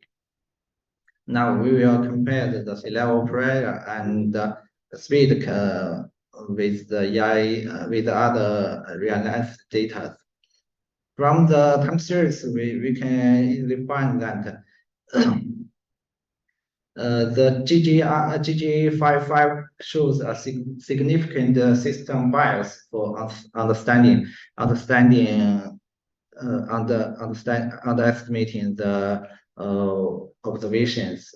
And for the diurnal cycle, the R2 and the WPP data underestimate the diurnal amplitude in reproducing the diurnal change in sea level pressure. From the Taylor diagram, we can see that all realistic data sets correctly correlated with with the observation. We mean the correlation coefficient is larger than 0.5. And Mirror 2 data shares the best description with the observations, and the EAC4 shows the worst correlation. Then the EIA5 has the least standard deviation, and the GI55 has the largest standard deviation. The Mirror 2 has the smallest root mean squares, while EAC4 has the largest root mean squares. For the diurnal cycle, you can see that all data sets show a significant semi-diurnal cycle in sea level pressure, but the peak times are quite different. Detailedly, GIA55 holds the largest diversity among all data sets, and the EAC4 presents the best performance in average the diurnal cycle. And from the power spectrum, we can also see all reanalysis dataset can describe the semi-diurnal and the diurnal cycles.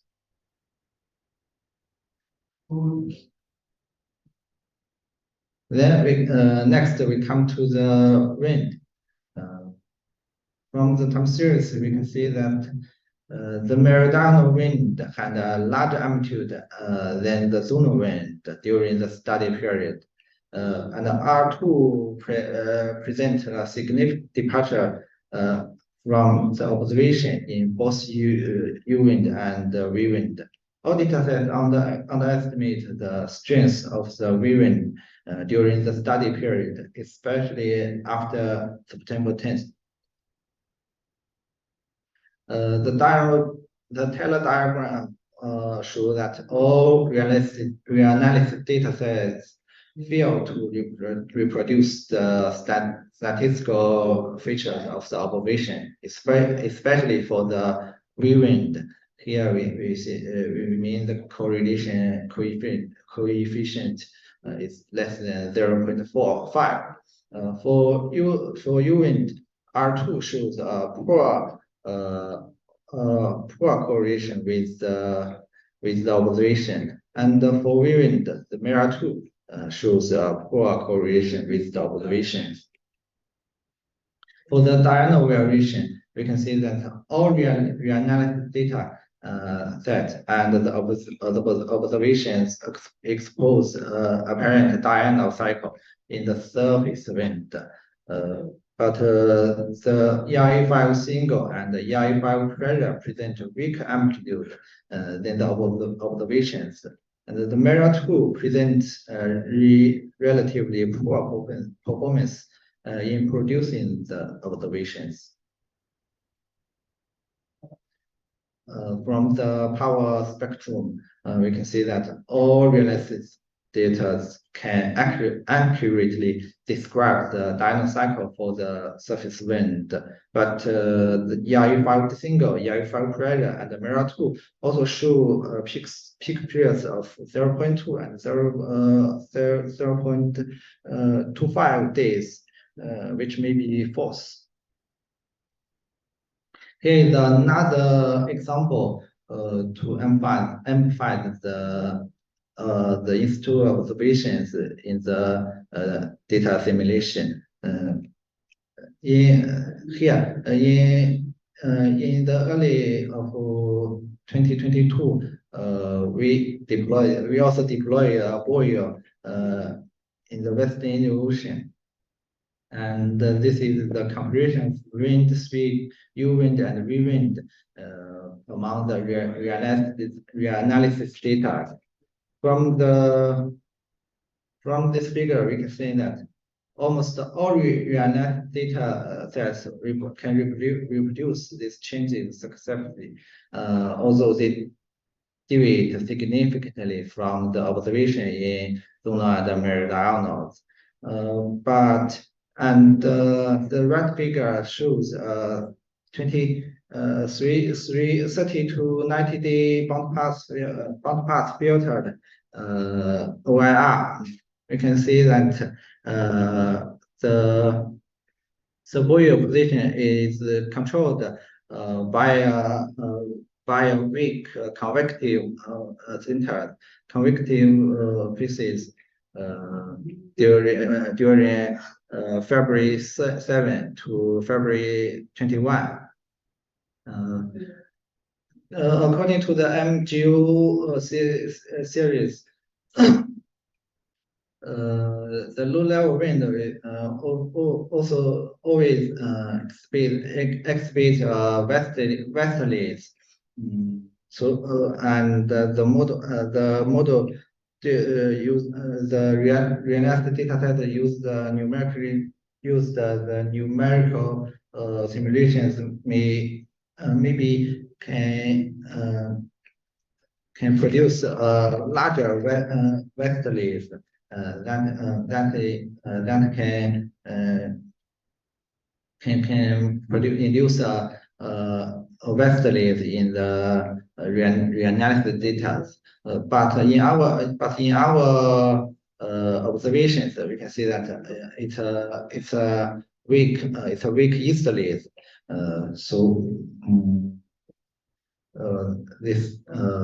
We can from this we can see that the correction of observation, the correction of the reanalysis data by the observation is very important.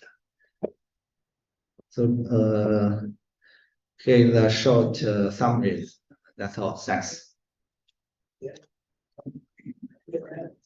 Simply and very intensive analysis to do the assessment of the ERA quality. Yeah, also is but I think it's if you can summarize it at a much higher level, that will be more easy for us to take a whole picture. Which one is better? Which one is still poor or something? So yeah. It is very important for assessment of the ERA with our observation. But we need to know how good the ERA5 data really is. Very good reference. Very quickly, ERA 6. Do you think ERA 6 is going to be any better? I know obviously it's going to take a lot of time to do an analysis of it, but is there any, do you think it'll be able to show things any closer? In 6. Hasn't ERA 6 been released already? Yes, it's the newly released is the ERU5. I think it's 5. So now it's 6. So it's still 6.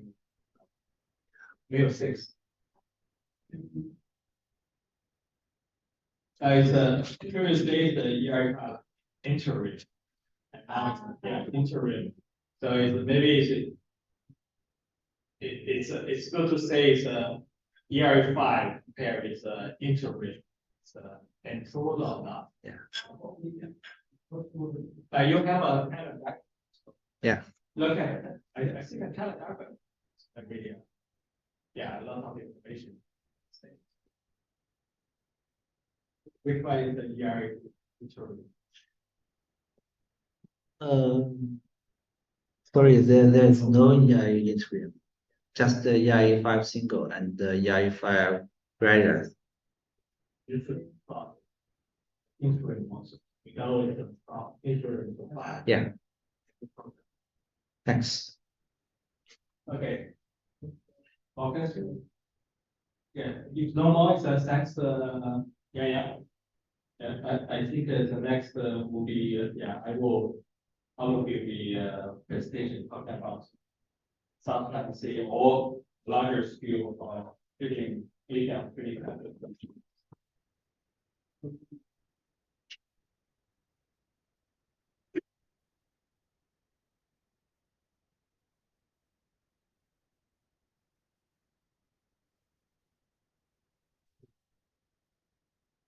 这个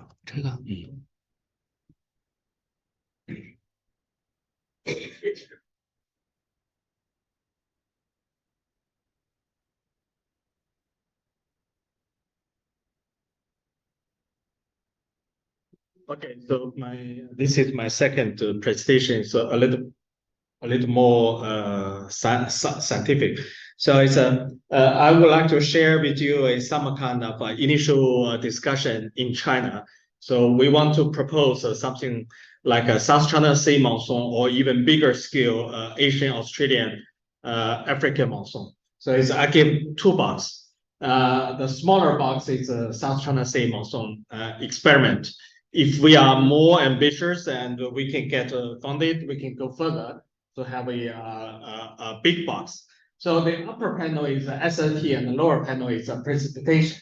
So from this plot, we understand it's SLT support convection. We have a lot of rainfall that is monsoon. So we call this a big box. In general, we call it African, Asian, African, Australian monsoon.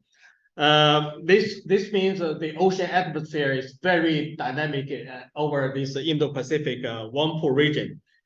We already understand some part of Asian monsoon ocean interaction, but there is a lot unresolved issue. So that's why we propose such kind of monsoon experiment.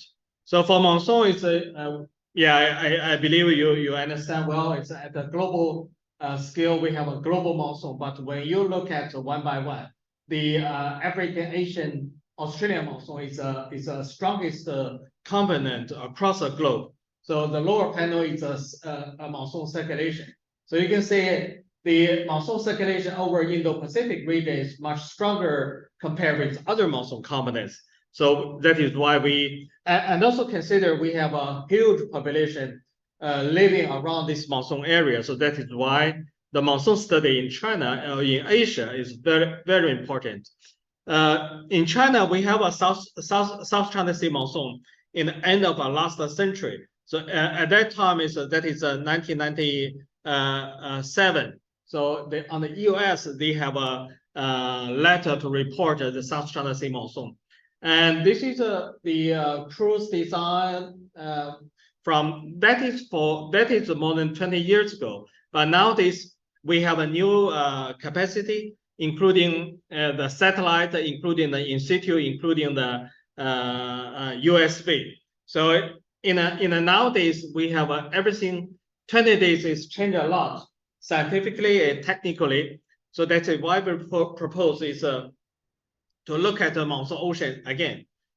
Some initial points to support this kind of proposal is monsoon is a multi-scale interaction, multi-scale variability, including a land-ocean atmosphere complex interaction. And we emphasize intraseasonal time scale is a very important time scale. We need to zoom in. And we propose this will be our focus. And second point is an interaction among the different monsoon components. That means, yeah, it's a monsoon over the Indian Ocean, how influence Southeast Asia and Northeast Asia region, and African monsoon, Australian monsoon, and Asian monsoon. What is the complex relationship between them? So I put some arrow here. So they represent interseasonal variability propagating direction. So in the winter time, we have MGO going eastward. In the summertime, we have a intraseasonal oscillation, borrowed summer intraseasonal oscillation going northward. So this kind of propagation include a very complex ocean atmosphere interaction. So that is why we propose this kind of a monsoon ocean interaction study.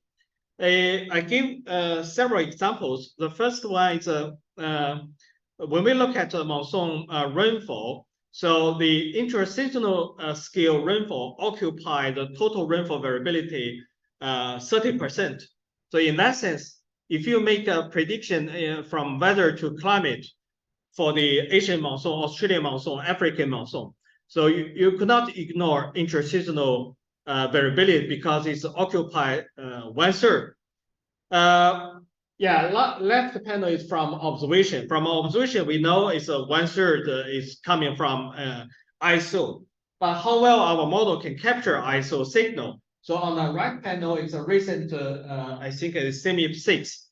So it's the conclusion is our model is still poor at inter-seasonal time scale, but we do not the reason behind. We need to understand, we need to have more process study and have more a model diagnosis study to understand why in a couple model, we still could not capture or reproduce this kind of interseasonal oscillation.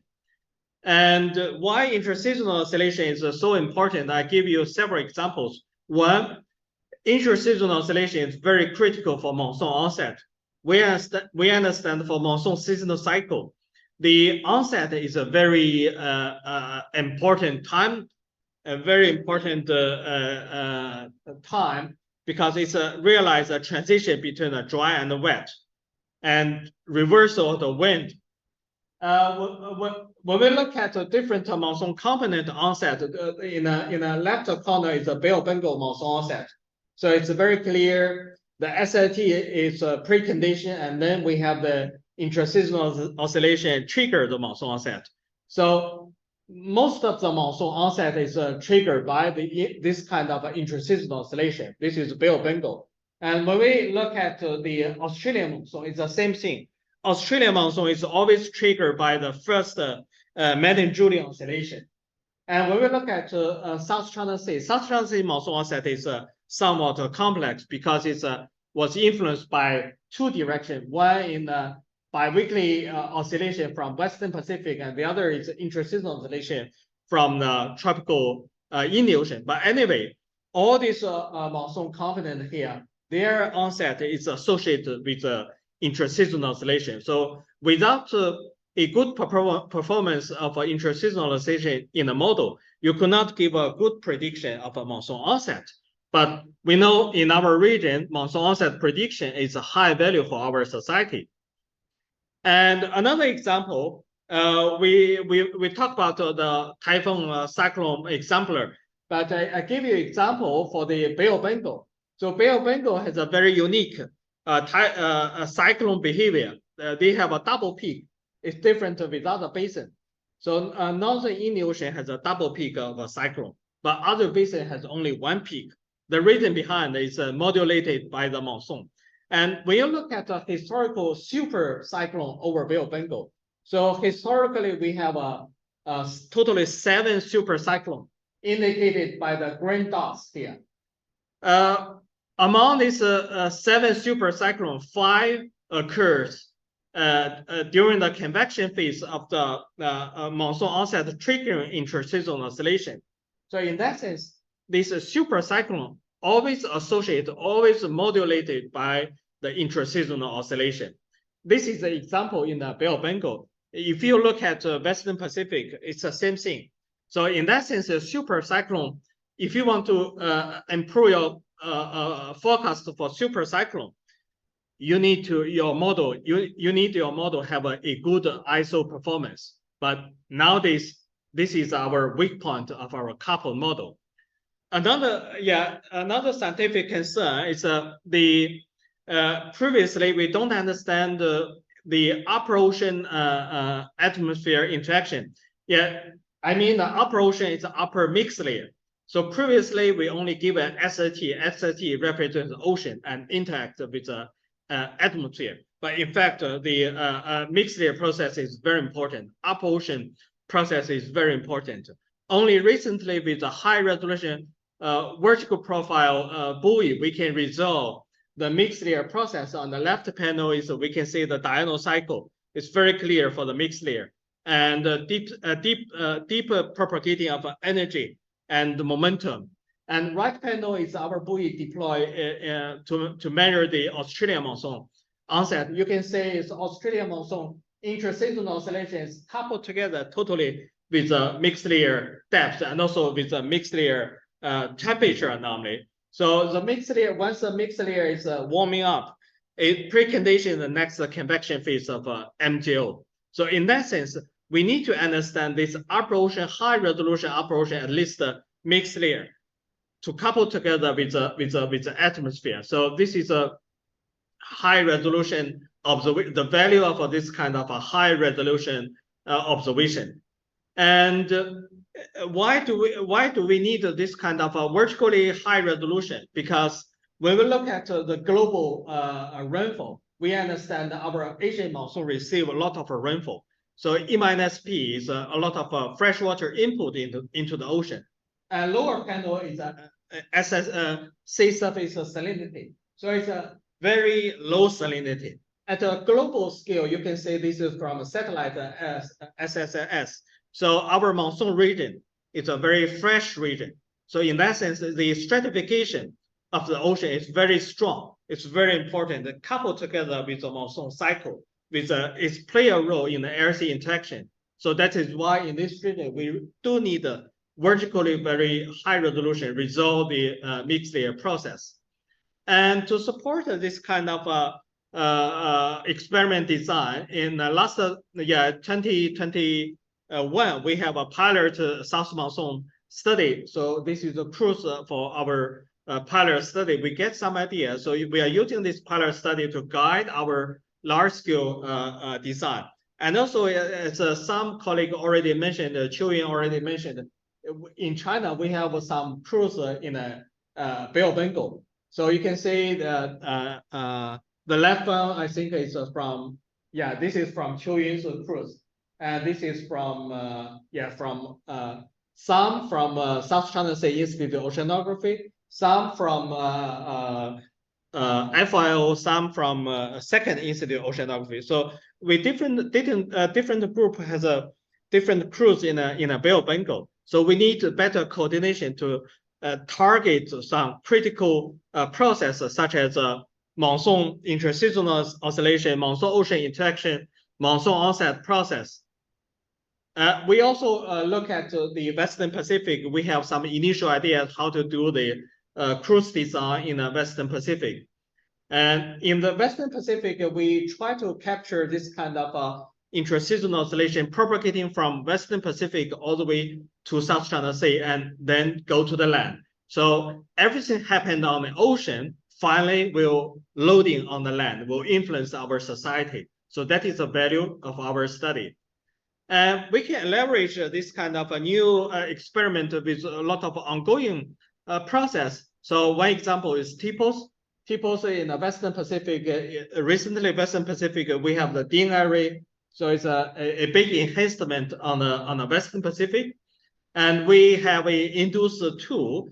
They are redesign or a update of the first decade, and now is the second decade. They have a optimize the observing system design. So the in the ocean have a better occupy and sampling. And the WCRP have a new project, GPEX, will be launched at I think the Open Science Conference very soon. So they have a global precipitation experiment. So that precipitation experiment is very much in line with our monsoon experiment because monsoon region receive the most intensive rainfall. And also, yeah, for sure, definitely, it's our UN decade is also a great framework. In summary, so is it's a monsoon is we for the monsoon region we have a very special air-sea interaction. So it's a multi-scale is very strong, and intra-seasonal time scale is very important. So that is why we are try to promote these ideas of a monsoon experiment can be done in the coming years, either at a small scale in South China Sea, or we can be more ambitious at a large scale covering the Indo-Pacific whole Wampo region. Yeah, I think we have a lot of it's a support. This is a very new research vessel from my university, Sun Yat-sen University. So very large. It's almost 6,000 ton. It's a big research vessel. We can support a large scale cruise. Yeah. Okay, so I stop here. Thank you. Well, I share myself. Yeah, okay. The Bengal, the river flows sometimes shift from the west to the east, and they could stay in the middle of the basin that could have an effect on the onset of the monsoon. So yes, how is your consideration of that? Yes, you're absolutely right. So that is part of a stratification story. So they will enhance our stratification, make a mixed layer shallower in a springtime something. So it's a more favorable. Your AA program includes some kind of river runoff study and monitoring and stuff like that. Yes, surely. So that influence our stratification. Yeah, but I think that will include a lot of special expertise in terms of hydrology science stuff. You should pay attention. Okay. Yeah. Just a suggestion. Yeah, it's a co-design. We need to take stakeholders on board this. Yeah, Emma. Thanks. So, a beautiful picture of a research vessel, but I was also wondering, and I know we've got a lot of moorings for the tropical Pacific. What would be the role of autonomy? Because that can be very good. Gliders are collecting high resolution data, particularly sort of in surface layers. Whether that sort of technology can play a role. Yes. So for this new experiment, I think is we take advantage of this emerging new technology. So yeah. So I would say it's a different platform has different strong point or weak point. There's no one can overwhelming perfect. So we integrated strategy. So we try to use a different platform. Yeah. But definitely USB something is that is a perfect. It's make us more powerful. Yeah. Thank you. Yeah, if no more questions, so we finish all the presentation part. Is I think we have still have some time. Discussion part is yeah. So can you would like to share a little bit, give me a break? So I guess for me there's a discussion around what we see in these projects that are put forward both sort of within the decade and the research here. I can see a number of connections. Perhaps there are connections people would like to make or into the work that the DCC is doing, or any questions you'd like to ask across all of the across the various presentations. So I guess I'm Wei Dong put up some suggestions at the very start of the session around where the DCC could work and could act in this sort of ocean observing area. So I don't know if anybody has thoughts or ideas, would like to comment to that? We are very flexible. If you want to say something, please stand up, shout out. Not very serious. Share some idea. Yeah, I think it's so ECC OCC is launching today. It's a new platform. So it's functioning, try to support us, try to gather our momentum, gather our interests together, try to realize the dream for you. So I really encourage you to, I want to do something, and let's see if we can do exactly. So I hear some presentations. I think it's our presentations mentioned on boundary system. So we have a Lily talking about the boundary system. We have the marine heat field, Professor Dong and also Qiu Yun talk about the heat field, and also LCE interaction flux is Shawny and myself, talk about those things. So at least the three topics is standing out from this afternoon's presentation. So it's our ECC, OCC also think about can we do something around this common interest. We can help coordinate. We can help leverage some different group of whatever. So to help our scientists here to more working together. I can be louder. Okay. I think yes. Now that we've started talking about the pan-tropical observation system collaborative work, I was also wondering, just like how Jane had mentioned to Professor Chang Ming, we could do the marine heat wave initiative together as well, because that research within CLIMAR is very new. It began in Feb this year, and so it's just filling up. And if DCC would be interested with the partners here, institutions working on this already, I think it would be a very good idea to initiate something, and maybe this can also come out of the DCC directly. So we are taking care of the pan-tropical observing system collaboration, and you can initiate this. And I think that and this would also cover the OPC areas of interest, because these were the two major areas of interest that were identified recently. So I think it will be a very good collaborative work. Is she there? I don't know.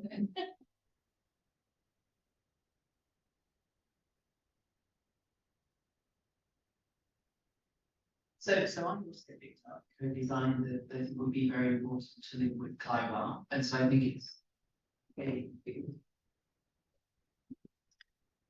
used so I think this could be an area where there could be a kind of a broader collaboration. Certainly that would be really helpful to bring the strong sort of science, but also from the atmosphere into the marine heat waves. I understood that one of those marine heat waves was really fundamentally led by the atmosphere. So in terms of prediction, I learned today that we're going to need to have strong atmospheric collaboration in order to do that. So this would be very, very good. What I understood from the other marine heat waves presentation was that it was super complex, and that there was atmosphere and ocean drivers. And so this is very, very different.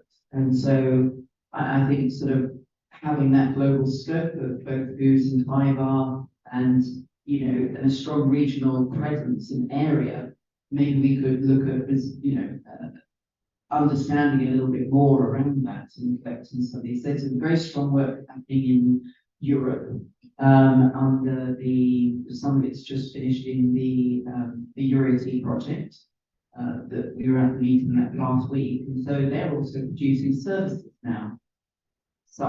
And so I think that looking across the various kind of pools of energy that we have, and if we worked together a little bit more, I'm sure we could move forward much faster.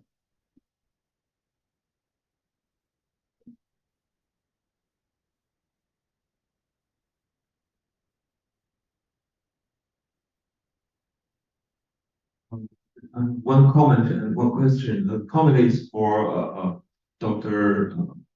Morris, and I guess there's several scientists from China. They also are interested in the Agulhas current area. So maybe I'm not sure if there's any members in your boundary system group is from China. I think maybe in the future it can involve some, scientists from China to join the Agulhas current studies. My question is for Professor Wei Dongyu, because we have done lots of works in the West Pacific, but most of them is focused on the ocean. So we have very few observations about the monsoon in the West Pacific. So, and also the TPOS, their observations, most of them focus on the equatorial area, right? So I just wonder what do you recommend if we want to do some observation related with monsoon? I mean, do you have any suggestion or I really hope we do a cruise. It's very expensive. It's try to make it more multidisciplinary. So at least the ocean and atmosphere should be together. Otherwise we love, because for the oceanography, just during the presentation we complain, we are driven by the atmosphere. For the atmosphere, we are driven by SST. But we need to look at both of them. So even for the marine tissue, I'm interested, hey, what is the feedback of marine tissue to the regional weather or regional climate? I think this go back to WMO. We ask this question. Not only IOC concern, but WMO it is frequent. So when the Western Pacific cruise is circulation, excellent work, but at the same time, everything we feel integrated with this confidence. It's become more influential. So I think that when I mentioned TPOS, why we have the binary Western Pacific. So the purpose is to address the typhoon and also monsoon. These two scientific concerns over the Western Pacific. So do you think we need to extend our observations, because both TPOS and impulse observations in the equatorial area? Do you think we need to extend these observations to the north? Or? Yeah, definitely. So you look at the TPOS binary already to 18 degrees north. So it's already northward extension. Okay. Yeah, so traditionally, you're right. Now it's because I'm involved in this TPOS 2020, we argue in the Western Pacific, what's the attention, typhoon, genesis, propagation, and also Asian monsoon. So we propose the binary. Yeah, so maybe we can discuss about the size of these stations in the next. It's time to we couple together. Okay, thank you. Thank you. I just want to respond.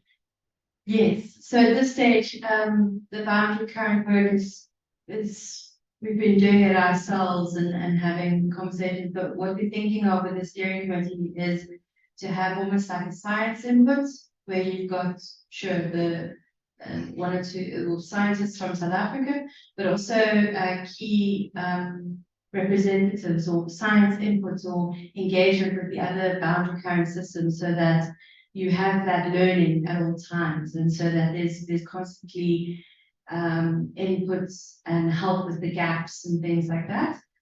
So we're still wanting to set something like that up.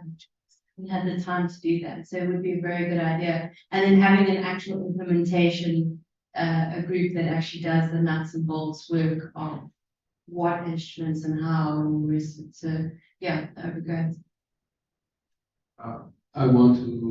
May I add a few saying on the Lily's conversation.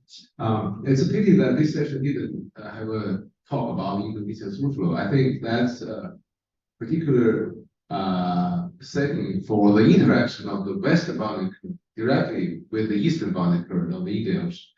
And some people call the Indian Ocean as a western boundary current system. So that's a very important flow for the global ocean circulation and for planning, and also very important for the monsoon system. So I don't know which session or which program you should plan into the future program, but that seems to be a missing link. Yeah. I think you touched on a critical point. When we mention the so-called tropical ocean pan-tropics observing system, so the background information is the three basins interacting together. So it's through ocean and through the atmosphere. Through ocean, through the atmosphere, we understand we have a Mediterranean station from So RTF and MTO from the opposite direction. So they link the two bases from ocean and from atmosphere. So that is why now we think TPOS is designed by the TPOS basin, by the Pacific basin, and Indian Ocean by the Indian Ocean basin. But they are not isolated. They are connected by the coast line. That is why we promote this line. Then we more consider interaction, more the uniform ways to talk about hand topics. For that hand topics, I mean the connecting point is important.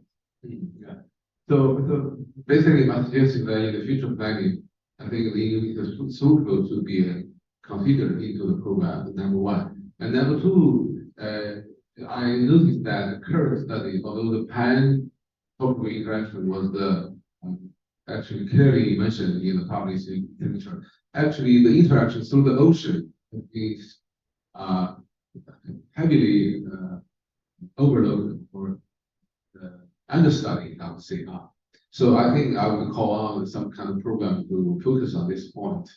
And in terms of the observations or past experience, we have tried to do some kind of a Western boundary current program through the collaborative stuff like that. But in the past, we started from the fact that the EEZ is hard to enter, and there are all kinds of difficulties. I would suggest that you give some strategy, some planning in terms of the designing of the observations in the Western boundary current.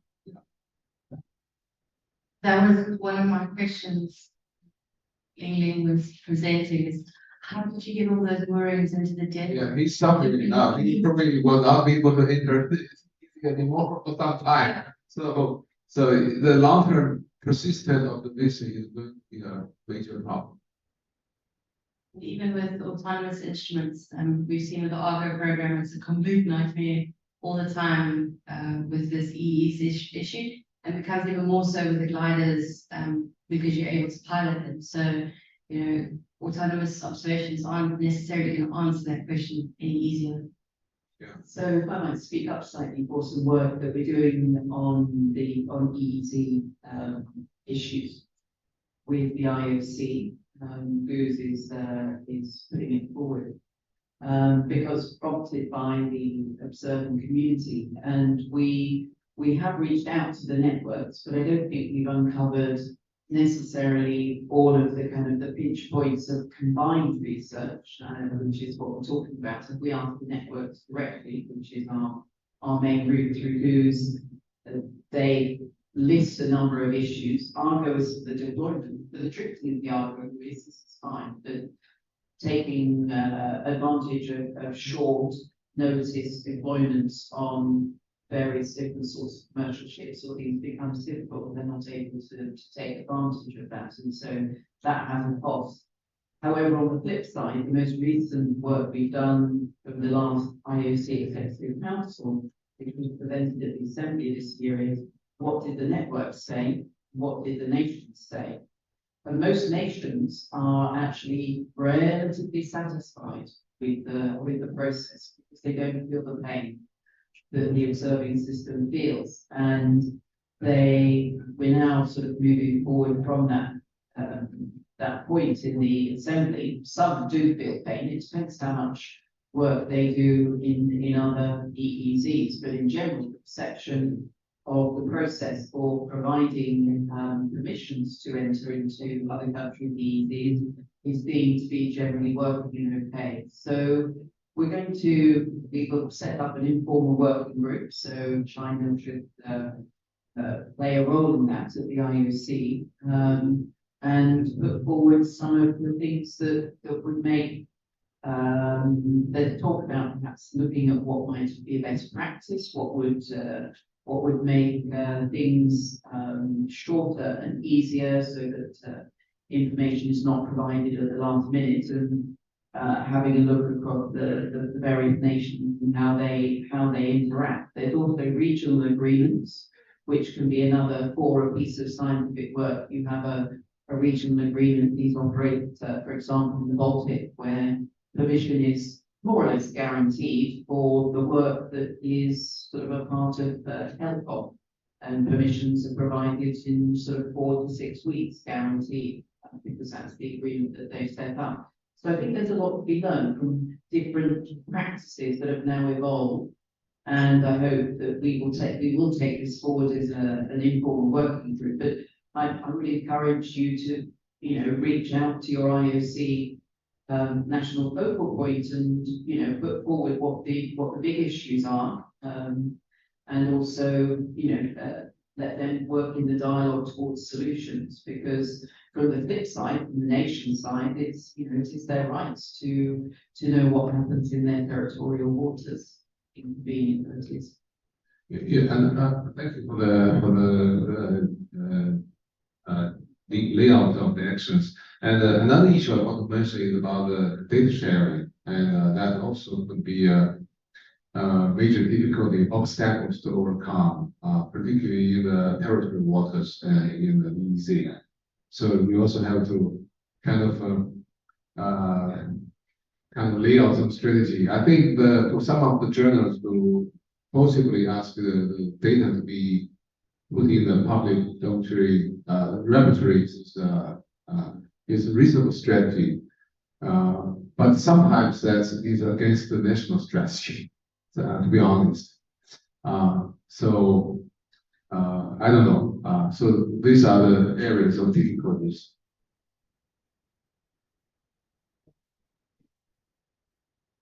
So in terms of observations that are taken in other people's exclusive economic zones by the nation, these observations should be made available. And the example from HELCOM I gave, there is a central repository for that information, so one could imagine other kind of ways of dealing with that. And that's one of the reasons for its success. You could also point to ARCO, and all of that information is made available. And that is a success, and I think it's one of the key areas. So you're right. For nations sharing the information within their EEZs, there is a kind of there's work within the Global Ocean Observing System for all the nations that are a part of the global networks, that the data does flow, and ultimately I think that that might become a condition for being a part of GOOS, that the information reaches a certain point of availability, but we're not quite there yet in setting up the definitions. There's many other ways we can look at it. It's also making the contribution to the Global Ocean Observing System visible. More and more countries are interested in having their dots on the map, because it's also important to politicians or within the decade or other areas. And so I think, this giving visibility is also important, and we continue to work on that, I must say. That is why I discussed with Emma is Oceana have a report card. This is a global scale. If some kind of a nation specific report card, that helps. So it's you share data, you are recognized, you give credit, So it's you are more visible. It's kind of encouragement to share the data. Otherwise, the different individual group they are more conservative to keep the data for its own purpose use. But if we encourage kind of sharing by some kind of credits, why not? That's a good thing. Just continue on data, because it's important that there is a sort of a greater alignment, say, between WMO and also between the IOC.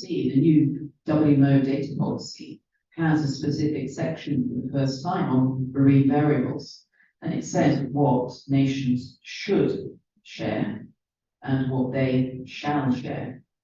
And these are sort of the difference between this basic, and they're stated as the GOOS sort of physical EOVs, and then the biogeochemical and other EOVs are should share. So, you know, if gradually, I think there is a sort of a greater alignment and a greater pressure because of the, you know, the global problems we face.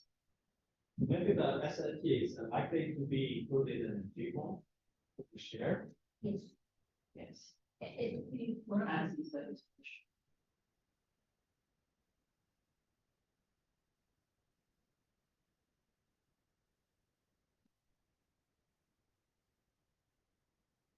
More comments or benefits?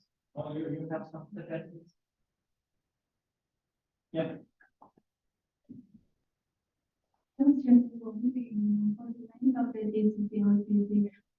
Is there going to be official website? Because you know it's a coordination center, so I think it would be fantastic, you know, for all the interactive projects and programs, and even for the international projects not supported, you know, from the decade. The national Chinese national projects and some of the national level. I think the DCCOCC could be a very good center, you know, to connect all the information. So, you know, for us, you know, the OASIS, we have so many activities going on, and we have international workshops routinely, but we can, you know, have some definition to spread new news. So I think DCCOCC could be, you know, a location for us, you know, to spread. Yes, yeah, that's that.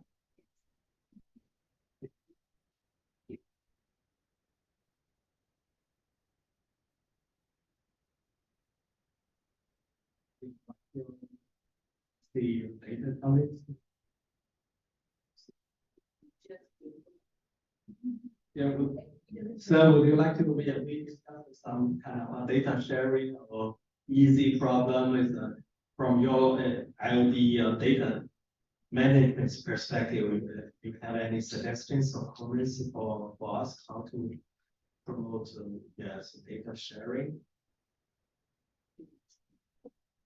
Thank you for putting me on the spot. It's a good moment to step up. And I was actually discussing a little bit with the colleague from the National Data Information Service in our collaboration.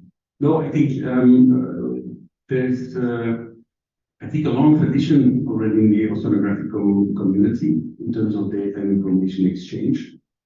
IRDE is one of the long-standing programs, and I think with GOOS as well, very strong community, but there's obviously certainly things that can be done more. I think in terms of the big programs, there's probably already a good connection with the national oceanographic data centers and so on. Maybe in the universities and the academia, there's maybe less automatic tendency to share, focus on publications, and maybe a bit less on the transmission. So there's still a lot of let's say, cultural changes that need to be done in terms of propagating a data sharing culture, but also in terms of the skills, the digital skills, how to set up data management plans when you start a project, from small to medium to large scale projects, and setting up an open data policy. when you enter into your research activities.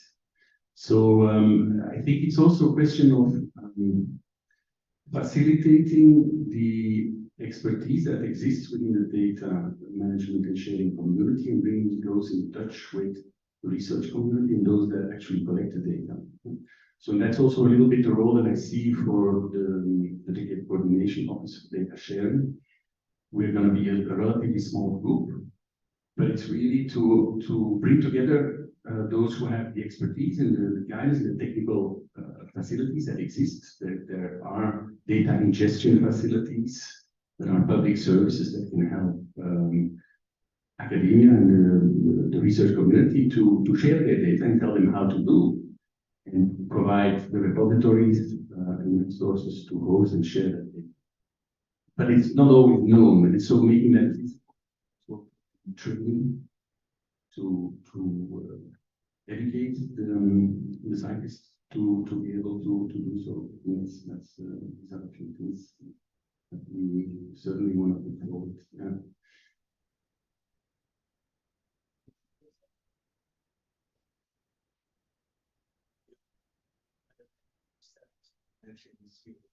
Follow up on data issue. So I think that is very important.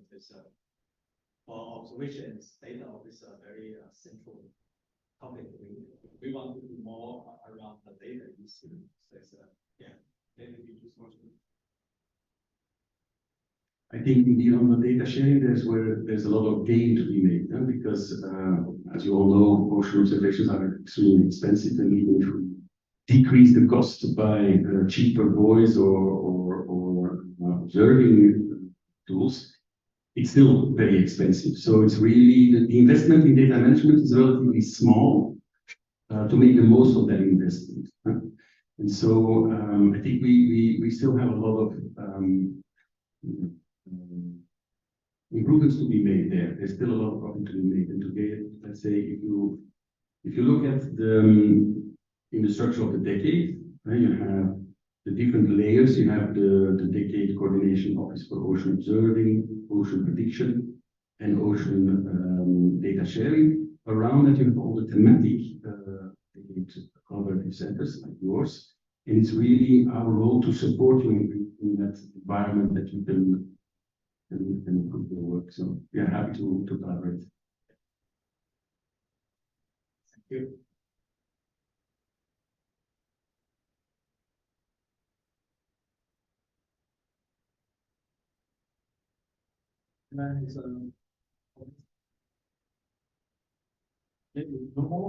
We close this afternoon discussion. Yes, thanks for all the participants and also the speakers share with us the presentation and all of the discussion sharing with us your experience and understanding. So I feel very happy this afternoon. We have a lot of interesting topics. We have some kind of a convergence. We identify some concerns, and this will be followed up. I think, I will prepare and we'll report back. In fact, we are requested to report back to the conference last day afternoon. So I believe this afternoon we have a very good presentation and discussion. So we have a lot of things to report back. Do you agree? Just to remind people actually that it's 8:30, we start tomorrow. 8:30. Oh. Isn't it? Yeah. Yes. Yeah. It's a little bit earlier, that's why I thought it's worth reminding people. Okay. Yeah. Okay.